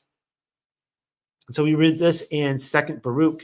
And he answered and said unto me, why therefore are you troubled about that which ye know not? And why are you ill at ease about things in which you are ignorant? For as you have not forgotten the people who now are and those who have passed away, so remember those who are appointed to come, because when Adam sinned and death was decreed against those who should be born, then the multitude of those who should be born was numbered, And for that number, a place was prepared where the living might dwell. Now, we already read this, but I want to review this again to show you that Sheol was created for the sons of Adam. But then we read this in Enoch chapter 15. Now the Nephilim, who have been born of the Ruach and of flesh, shall be called upon the earth evil spirits, or evil Ruachoth, and on earth shall be their habitation. So again, it's telling you that the evil spirits are not the fallen angels. Evil Ruachoth shall proceed from their flesh because they were created from above. From the holy watchers was their beginning and primary foundation. So our primary foundation was not the watchers, right? It was the father of all spirits, but not so for the Nephilim. Evil Ruachoth shall they be upon earth, and the Ruachoth of the wicked shall they be called. The habitation of the Ruachoth of heaven shall be in heaven. That's us. That there's another pre-existence argument right there. Why do we get to go to heaven? Because we were created in heaven. But upon earth shall be the habitation of terrestrial spirits who are born on earth. So that's the difference between us and the demons right there. Okay, so blood is plural, indicating I already covered this, multitude of generations. In Genesis, the voice of your brother's blood cries unto me from the ground. I already covered that. All right. I guess I was jumping ahead of myself. All right, in Enoch chapter 22, we see that in Sheol, there's a scene that Enoch goes to Sheol, and he says that he sees a voice, a spirit of a dead soul crying out. And he asks Raphael with him, who is this? And Raphael answers and says, this is the Ruach, the spirit of Havel, who was slain by Cain, his brother, and who will accuse that brother. Now, here's the kicker I want you to pay attention to right here. He says, until his seed be destroyed from the face of the earth, until his seed perish from the seed of mankind. I would love to see Pamela's paleo translation there, because I think it would read a little bit differently. Nevertheless, there is a seed of Cain. The question is, was it destroyed in the flood? No, it was not. I'm not going to go over serpent seed right now with you guys. You guys will have to wait. But this is reading from Pamela's translation in Numbers. This is the famous star of Yaakov, or the star of Jacob prophecy from Balaam. And this is where he talks about the star and the scepter. He says, a star from Yaakov, and shall arise a measuring rod from Yasharel. But then, look what it says right here. And he shall observe Ath HaKuyanuya. Well, according to Pamela, this means the descendants of Cain. All right. So he's talking about the descendants of Cain still exist on the earth after the flood. This is during the Exodus account. It says, but conditionally should Cain exist to be burned with fire. Say what? So according to this translation right here that Pamela pulled out, in Numbers, in the Paleo, Cain still existed at the time of the Exodus while they were going through the wilderness. They hadn't come into the land yet. Cain still existed for the purpose of being burned with fire at the end. Well, this shouldn't surprise us, because in the writings of Abraham, it says the same thing. I've seen a lot of people reject this book of the writings of Abraham. They're like, it's a great book, Noel, but it says that Cain was not destroyed in the flood, and that's impossible. Well, is it? Why can't it be possible? It says this, moreover, Nimrod was instructed in all the secrets of the evil combination by his father Cain, for Cain had not perished in the flood. So now we know where Nimrod got the worship of fire from Cain. Why is Cain interested in this? Cain is still alive. He has no body. He is a spirit. He is a demon, an unclean. Why is he a demon, guys? Because he was born of Satan, right? So we'll get there with serpent seed, but he is the son of Satan. He is therefore a type of Nephilim. And even after he died, he still wandered the earth. He didn't go to Sheol because that was not created for him. And yeah. So he's actually really interested in this fire thing, Cain, because he's like, I don't want to be burned in the fire. I don't want to be consumed in there. I got to figure out a way to actually survive in the fire, but they don't want to do the right way, which was Abraham's way of worshiping Elohim. It's like I said, guys, all of us, the righteous, we're all going through the fire. This is something that is not taught in the Baptist church when they're like hellfire, and the wicked or the sinners, they're eating their pork, and they're snubbing the Sabbath and all this kind of stuff. But they're like, these other people, they're all going to hellfire forever, not us though. It's like, no, actually everyone's going into it, including Cain, including the righteous. All right, so has Cain and the seed of the serpent already been destroyed? Well, I wonder about this, because you guys know that I believe that the millennial kingdom, evidence shows that the millennial kingdom has happened, that it physically manifested upon the earth. My time frame is from 500 to 1500, that the Dark Ages was a millennial kingdom. And this is what we know, that there was a huge fire event and a judgment event, and that the earth was destroyed of humanity leading up to it. And of course, really all generations really go back to about the year 500. We know that there was a huge explosion of humanity at that time. But this is what we read in the Odes of Solomon. He who overthrew by my hands the dragon with 7 heads set me at his root, that I might destroy his seed. So it's telling you here that the dragon with the 7 heads from Revelation was destroyed. Not only that, though, his seed was destroyed. So it's telling me that the judgment event of Cain and maybe Nimrod, whoever else, Og, whoever else, they may have been destroyed at this time, at the onset of the millennial kingdom. It took dead bones and covered them with flesh, but they were motionless, so I gave them energy for life. So according to the Odes of Solomon 22, the resurrection had already happened. And it said, and the foundation of everything is your rock, and upon it you have built your kingdom, and it became the dwelling place of the holy ones. So again, according to the Odes of Solomon 22, the kingdom, the millennial kingdom, had been initiated. The resurrection happened. The righteous got the dominion of the earth, and the seed of the serpents, the dragon, was destroyed. So sorry for all you serpent seed people out there that are saying that the seed of Cain is still there. I think that it was destroyed. I don't think that the seed of Cain still exists. We can compare this with Odes 22. I'm sorry, we can compare Odes 22 with the sibling oracles. And it says, y'all will practice honored piety, but if ill disposed, ye obey me not, but with a fondness for strange lack of sense, receive all these things with an evil ear. There shall be over all the world a fire. This is talking about the initiation of the millennial kingdom, which according to the sibling oracles would have been in the 500s, according to their own timeline. And greatest omen with sword and with trump at sunrise, the whole world shall hear the roar and mighty sound, and he shall burn all earth and destroy the whole race of men, and all the cities and the rivers and the sea. And things he'll burn, and it shall be black dust. But when now all things shall have been reduced to dust and ashes, and God shall have calmed the fire unspeakable which he lit up, the bones and ashes of men, God himself again will fashion, and he will again raise mortals up, even as they were before. And then shall be the judgment, at which God himself, as judge, shall judge the world. Again, the sibling oracles 4. Right, so now let's compare sibling oracles 4 and Odes 22. Sorry for the squeaky chair. Next week, I'll try to have a non-squeaky chair. After those years, my son Messiah shall die, and all who draw human breath. Then the world shall be turned back to primeval silence for 7 days, as it was at the first beginnings. What? It's talking about, of course, the recreation there in the creation week, that it too was in a primeval silence after being destroyed, so that none shall be left. All right, so this is saying that at the then it says the pit of torment shall appear, and the furnace of Gehenna shall be disclosed, and going on and on and on. That's the second Esdras. And he says, I will not grieve over the great number of those who perish, for it is they who are now like a mist and are similar to a flame and smoke. They are set on fire and burn hotly and are extinguished, meaning that the wicked, the unrighteous will be thrown in the flames, and they will cease to exist. They will be burnt up. They will not burn for eternity. But point being here is that this, again, is a millennial kingdom passage. The judgment event, seed of the serpent was destroyed. Did not exist after that. You guys know about the parable of the seed and the wheat. All right.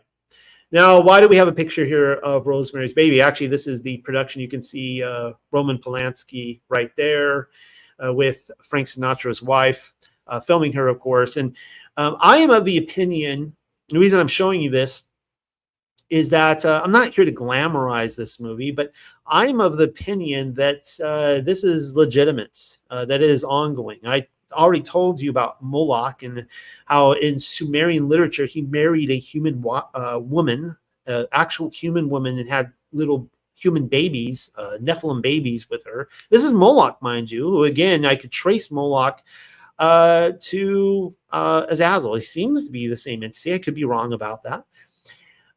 We know that Satan was released from prison and from the abyss, and I am of the opinion that the ongoing, this is ongoing, that there is still a seed of the serpent being planted in women, and that when I first saw this film, I had never seen this movie until after I had researched Serpent Seed, and then it was like truly a horror film. I'm like, oh my goodness, this isn't fiction. Like they're telling you what is actually happening. So that being said, I do think that there is a seed of the serpent on this earth. I am not convinced that it can be traced back to Cain, because I think Cain, the seed of Cain, was destroyed completely, not by the flood, but by the fire events. All right, now let's turn this conversation with the time we have left and talk about the pre-existence of the righteous, because I think this is really fascinating. So we all know the pre-existence of Messiah. You can go to any mainstream Christian church and be like, Jesus Christ is, he's incarnate, meaning that he pre-existed, right? And they'll be like, yeah, that's true. That's part of our bullet points of like the 10 things you have to believe to be a Christian. And Yahusha said unto them, amen, amen, I say unto you, before Abraham was, I am. Which that's kind of interesting there, who he's associating with himself there. Then took they up stones to cast at him, but Yeshua hid himself and went out of the temple, going through the midst of them, and so passed by. So you can see there that he is basically, however you want to define that verse there, it is very clear to me that he is saying that, at the time of Abraham, he existed. All right, makes sense? Daniel says this, I saw in the night visions, and behold, one like the Son of Man came with the clouds of heaven and came to the Ancient of Days, and they brought him near before him. So we know that the Son of Man was in existence in the time of Daniel. And the same thing with Enoch. He says, there I beheld the Ancient of Days, whose head was like white wool, and with him another whose countenance resembled that of man. His countenance was full of grace, like one of the holy angels. Then I inquired of one of the angels who went with me, and who showed me every secret thing concerning the son of Adam, or the Son of Man, who he was, whence he was, and why he accompanied the Ancient of Days. And he answered and said to me, this is the son of Adam, to whom righteousness belongs, with whom righteousness has dwelt, and who will reveal all the treasures of that which is concealed, for Yahweh, or the Yahweh Sebaoth, has chosen him, and his portion has surpassed all before Yahweh Sebaoth in everlasting uprightness. So according to this, I mean, this isn't rocket science. We can everyone probably watching this video, this presentation will agree that Jesus Christus, Yeshua, Yahushua HaMashiach, he pre-existed, right? All right. And of course, we see this in Chronicles of Jeremiah. He says 7 things were created prior to the creation of the world, and one of them was the name of the Messiah. What is the name of the Messiah? Yeshua, which means salvation. All right. Now let's start getting into, and I'm showing you a Talmudic source here. It says the name of the Messiah was created. This is what Micah says. But you, Beet Lechem Ephrathah, though you be little among the thousands of Yehuda, this is Ephraim, yet out of you shall he come forth unto me, that is to be ruler of Yasharel, whose goings have been from of old, from everlasting. Now, of course, I personally am convicted to believe that Yeshua is Yahweh, the God of the Old Testament. A lot of people say that Yahweh or Yahuwah or Yahweh is our Father. I disagree with that. I think that our Father is Elohim, and that Yahweh always was the Son of God, and that he was revealed to us to be Messiah, the son of Adam. But anyways, the context here seems to be that whose goings have been from of old, from everlasting. I mean, that seems to be identified with Yahweh to me there. But then let's start developing this right here. Second Ezra says this: "For my son Yeshua shall be revealed, or for my son salvation shall be revealed with those that be with him." What? For my son Yeshua shall be revealed with those that be with him. Well, then here's something that a lot of people overlook in Revelation, talking about renewed Jerusalem. It says that it had a wall great and high and had 12 gates. Everybody knows about the 12 gates, and the gates, 12 angels, the guardians, of course, making sure that no naughty people go in there, making sure that you're going to obey the covenant if you go in. And names written thereon, which are the names of the 12 tribes of the children of Yasharel. Okay, all right. So we've got 12. I ask people this question all the time because they're like, they get so confused. They're like, why are you saying you're Israel? You're not Israel. I'm like, I'm not, because salvation is only given to Israel. The renewed covenant is only given to Judah or Israel. But I asked the question, I'm like, well, okay, you plan to walk into New Jerusalem someday, right? In heaven? They're like, yeah, I want to go to New Jerusalem.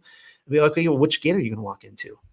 And they're like, wait, what? I'm like, well, each of the gates, they have the name of the different tribes. So which tribe are you going to associate with? And they never know how to answer that. They just like, what? No one ever told them that, but keep reading. It says, and the wall of the city had 12 foundations, and in them the names of the 12 apostles of the Lamb. Now, I find this really fascinating because I thought the 12 tribes came before the 12 apostles, and yet the 12 apostles are the foundations and the gates on top of that. So that's kind of messing with the mind right there. We see that Moses was pre-existent according to the assumption of Moses. It says, for he has created the world on behalf of his people. So it's telling you that if you are righteous, the world was created for you.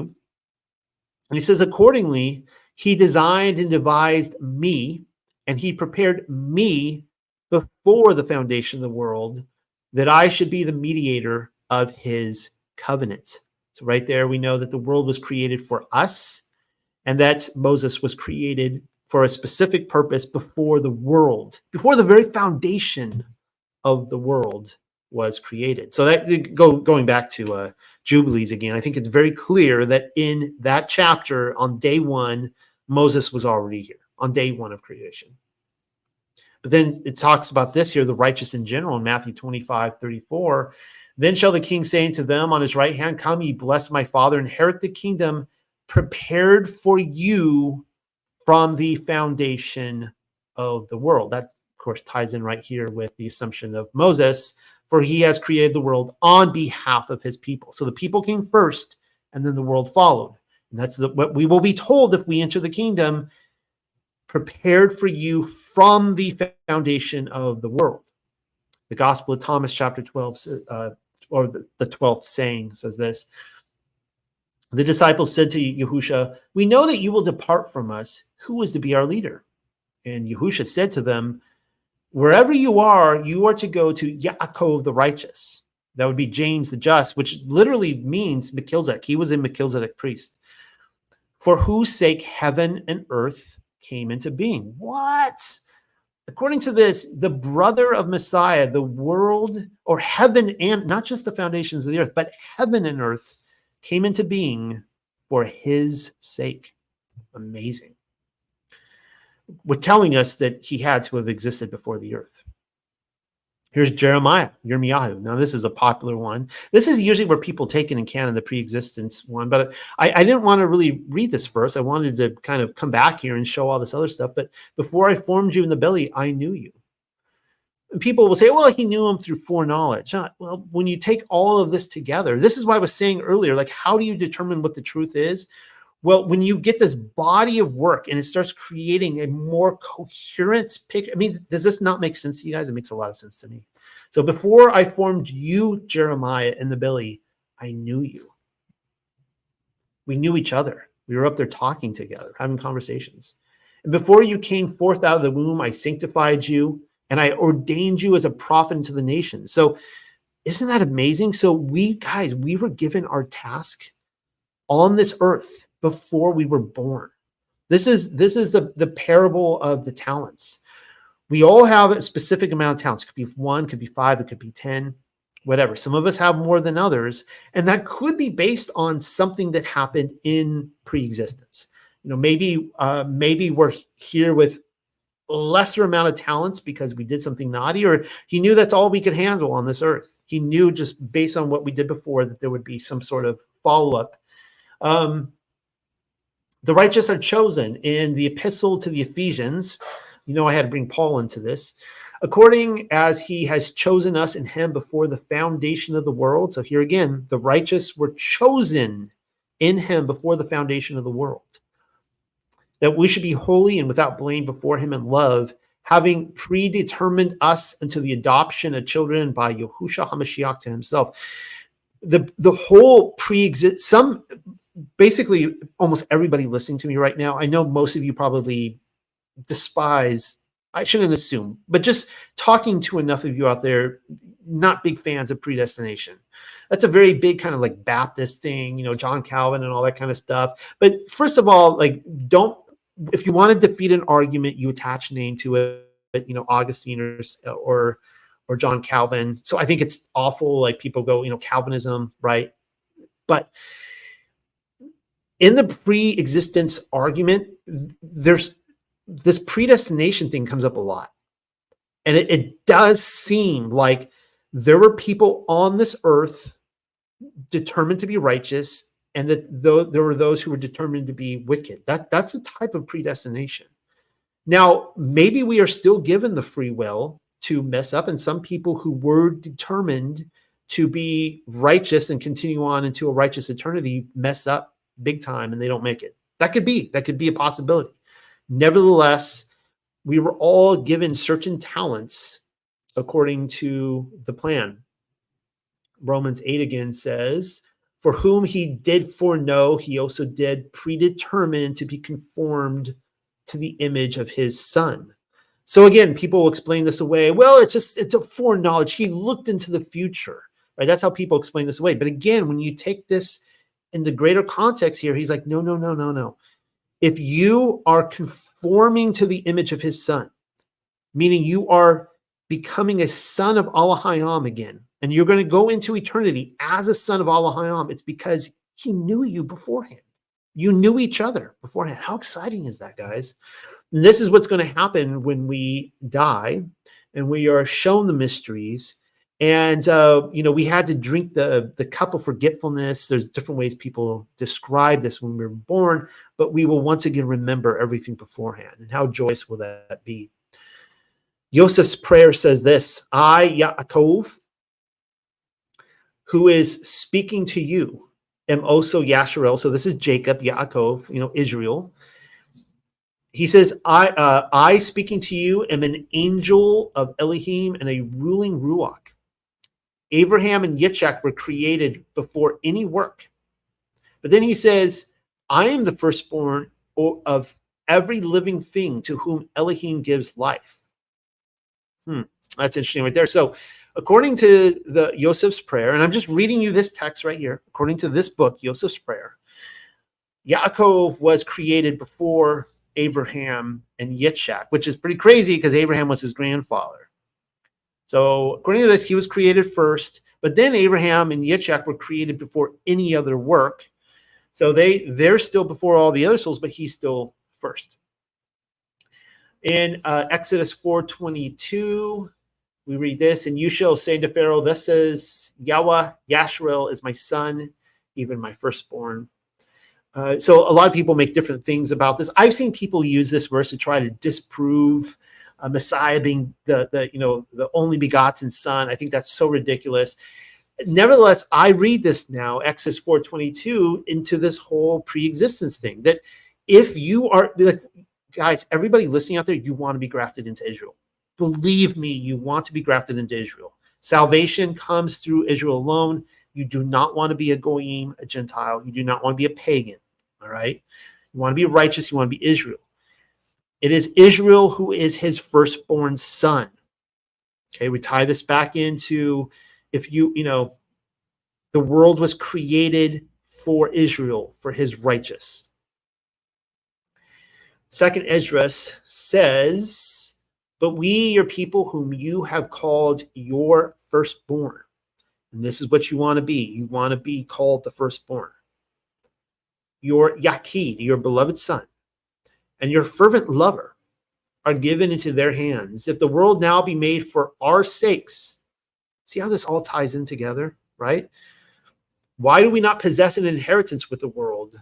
How long shall this endure? That's an interesting kind of quandary, a philosophical question that is being asked here. He's like, wait a second. Ezra is saying, like, look, I'm Israel. I'm your firstborn. I was created before the foundations of the world. In fact, you created this world just for me so that I would be born. I was allotted to be born at the specific time in the womb of the earth. So if the earth was created for me, why am I not possessing an inheritance of this earth? Why are the wicked ones who were not your firstborn, why are they taking this is the Esau story all over again, repeatedly. And those who are blessing themselves instead of receiving the blessing of Yahweh. Joseph's prayer says this, and when I was coming up from Syrian Mesopotamia, Uriel, the angel of Elohim, came forth and said that this is speaking again of Yaakov, Yasharel, had descended to earth, and I had tabernacled among men, and that I had been called by the name of Yaakov.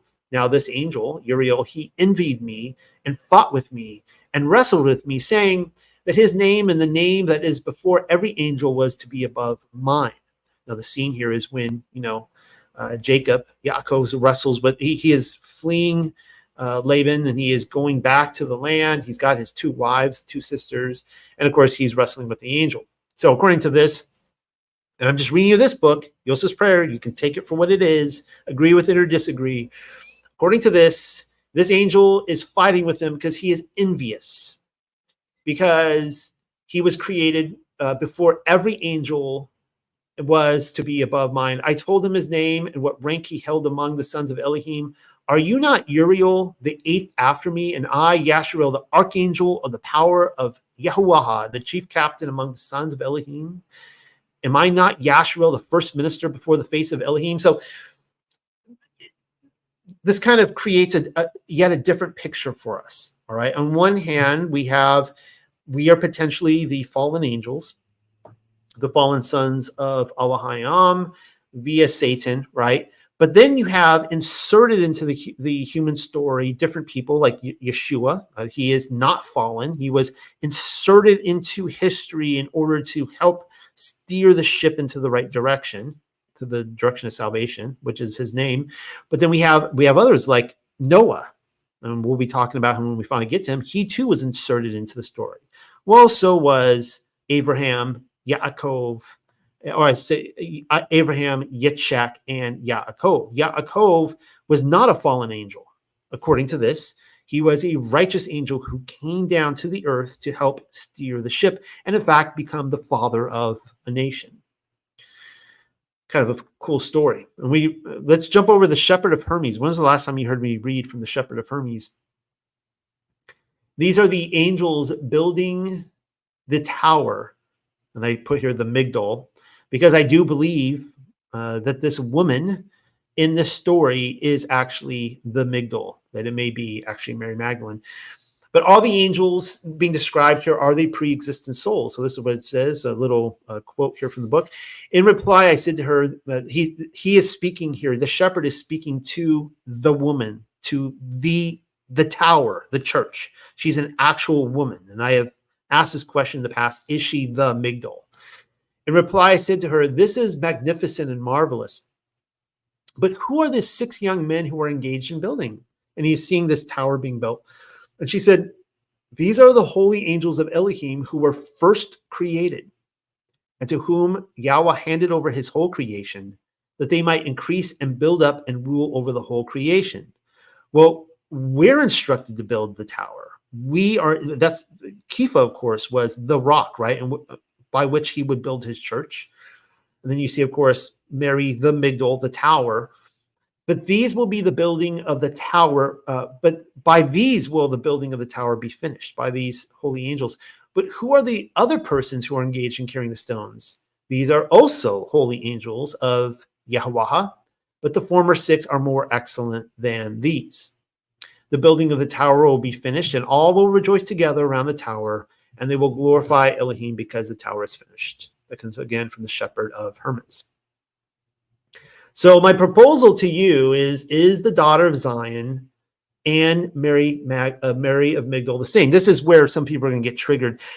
Again, I can never really predict when it's going to happen, but I do know that I see the comments online, and some people have never gotten over the fact that I talked about the only begotten daughter of Elohim.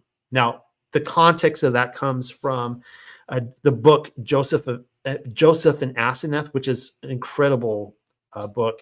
People love that book. I have had so many people in the community, they all say, oh, what a great book. And as soon as you dig into that passage about it says that there is an only begotten daughter of Elohim, they get so like, oh no, you can't talk about that. You can talk about the book, but you can't talk about that passage. I'm like, why not? It says right there that he has an only begotten daughter. Who's the only begotten daughter? Well, this scene is from Isaiah, and it's where the angel comes out and fries all the people in Raiders of the Lost Ark fashion right there at Jerusalem. And it says, so remember now, the Assyrians are coming up. They're taunting the king of Jerusalem. They're taunting the god, Elohim of the Jews. And so the king is in distress, and he actually, he goes into the temple, and this is what we read. This is the word which Yahweh has spoken concerning him. So he is actually now getting a direct line from heaven, that there is an actual word coming from heaven from Yahweh. And he says, the virgin, the Betula, and a Betula is always a woman, all right? It's a virgin. The virgin, the daughter of Zion, has despised you, and this message is to go to the Assyrians, and laughed you to scorn. The daughter of Jerusalem has shaken her head at you. So is this, again, is Yahweh giving him just some metaphor of nothingness? That whenever somebody doesn't like something and they don't know what to make of it, it's a metaphor. For what? Oh, I don't know. It's just a metaphor for something. You can't take that seriously. No, I think that there is a daughter of Zion that literally laughed at what the Assyrians were doing, and Yahweh had decided to send a message, be like, yeah, I saw literally the daughter's eye. I saw her laughing, and so I just want to let you know she is literally laughing right now. And then the next scene is, then the angel of Yahweh went forth and smote in the camp of the Asherim 185,000. It happened in one night. And when they rose early in the morning, behold, they were all dead corpses. And of course, this is a scene that is replayed again in the war scroll leading into the millennial kingdom. The same thing happens. So why do I have the martyrdom of St. George in here? Well, let's see what this is. St. George answered and said, oh yeah, this is interesting right here. St. George, I'll be talking more about this in a couple of weeks as well. The martyrdom of St. George. St. George answered and said, neither for thy sake, O evil dragon. Remember, this is the guy who slays the dragon. He's actually speaking to the king of the earth here. And this is, of course, leading into the millennial kingdom. And this king is possessed literally by Hasatan. He's the dragon that he slays. He says, Elijah the Tishbite, who was an angel upon the earth and who walked upon earth and was taken up to the gates of heaven. And I don't want to give away too much about the connection of St. George and Elijah, but it's interesting in this passage that it literally calls Elijah an angel, not just as a messenger, like in the Hebrew, the Hebrew word like messenger, like he was literally an angel, that a pre-existent angel that came down to the earth. He did his ministry and was taken back up again. And that's the martyrdom of St. George. Okay, I think we'll probably end on this. I had the Song of the Soul, which is beautiful. I'm going to have to read this another time. It's a long chapter. I'll read it to you guys some other time. But let's just end on this. The eternal works of Torah. Why are we on this earth? Well, Ecclesiastes, the Targum says this: I saw all the deeds of people which were done in this world under the sun, and behold, all is vanity and breaking of the spirit. A man whose ways are rebellious in this world and who dies in them without repenting is not permitted to be straightened out after his death. Remember a few weeks ago when I did a presentation on guardian angels? And my big takeaway from that, my surprise, because I really did go into that research thinking that guardian angels are here to make sure, like in Looney Tunes fashion, that you walk down the street and like a safe or a piano doesn't fall on your head type of thing, right? Or you don't walk down the street and you get flattened by the steamroller going by. That's actually not why we all have guardian angels. There's, by most accounts I can see, there's 2 that are assigned to us. The purpose of those angels is to make us repent. And that's not what a lot of people want to hear. They want, so that redefines the word guardian right there. What are they guarding against? They're guarding us against sin, against transgressions of the Torah.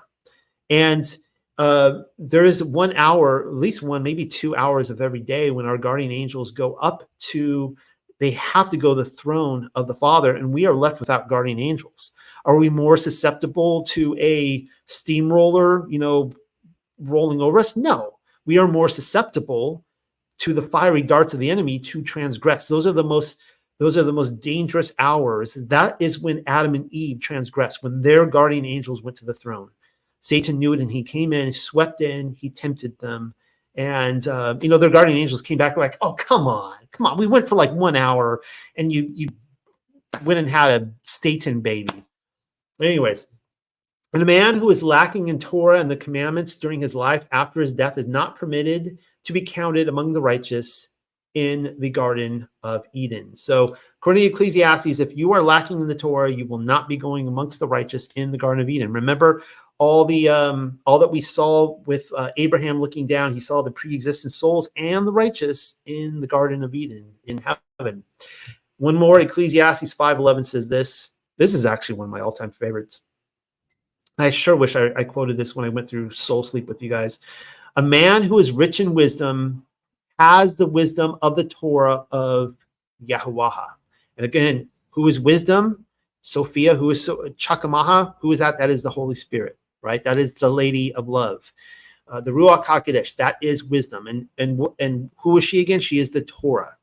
So again, a man who is rich in the Ruach HaKodesh has the Ruach HaKodesh of the Torah of Yahuwah. Just as he occupied himself with it in this world and struggled with instruction, so it will rest with him in his tomb and not leave him alone, as a wife does not let her husband sleep alone. Isn't that amazing? It just compared the Ruach HaKodesh to your wife. All right.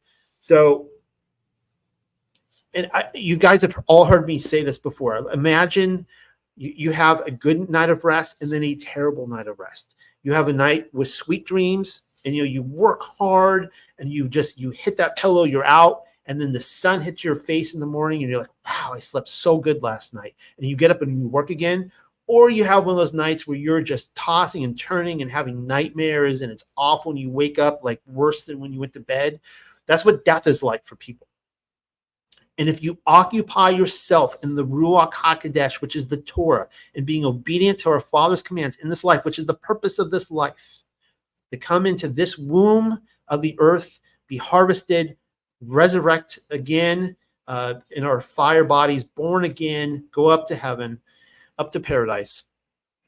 If you have occupied yourself with wisdom, with the Torah in this life, it will occupy you in death.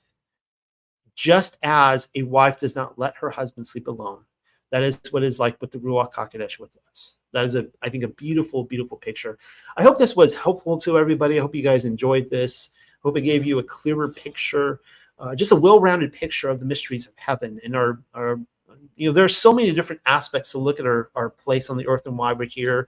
But I think that's a big key ingredient, big component. And again, what is truth? Well, for me, truth is that we are the fallen sons of Elohim, and we were given a choice. Let me just say this too. I wish I would have brought this up earlier, and I will be talking about this again when we get into Genesis 6 territory. That I think part of the attraction of coming to this world It says that the lake of fire was created for Satan and his angels. Uh-oh. Well, remember when I went through the fire that consumes, and I said that even though I am an annihilationist, and I believe that humans are thrown in, and it's the second death, meaning they are literally destroyed. They cease to exist, which is in some ways it's a comforting thought, but it's almost more of a tragic thought than the burning for eternity, because if a soul burns for eternity, there's still hope that he can be redeemed. But if it's an irrevocable decision of death, you can never get him back again, right? I think that that's part of the attraction to come down to this earth, because you heard me say that even though I'm an annihilationist, I can't prove that Satan will not burn for eternity. In fact, it seems like he will. There are multiple passages that say that Satan and his angels will burn for eternity. And so that might have been part of the attraction to come here. Like, okay, you have a choice. You transgress, you missed it big time. So you can take a chance to come down to the earth, to be born being lied to and propaganda from the very beginning. You will be lied to your entire life. Chances are you're not going to make it. Chances are you're going to be thrown back in the lake of fire and disposed of and destroyed forever. Chances are. You might make it on the narrow path. You might be one of those that seek truth and you make it. If you don't take that, then you can not be born into this earth, and you could remain with Satan and just be thrown in the lake of fire and be destroyed forever. And that's the whole thing with Satan, right? He doesn't want us to get on that narrow path.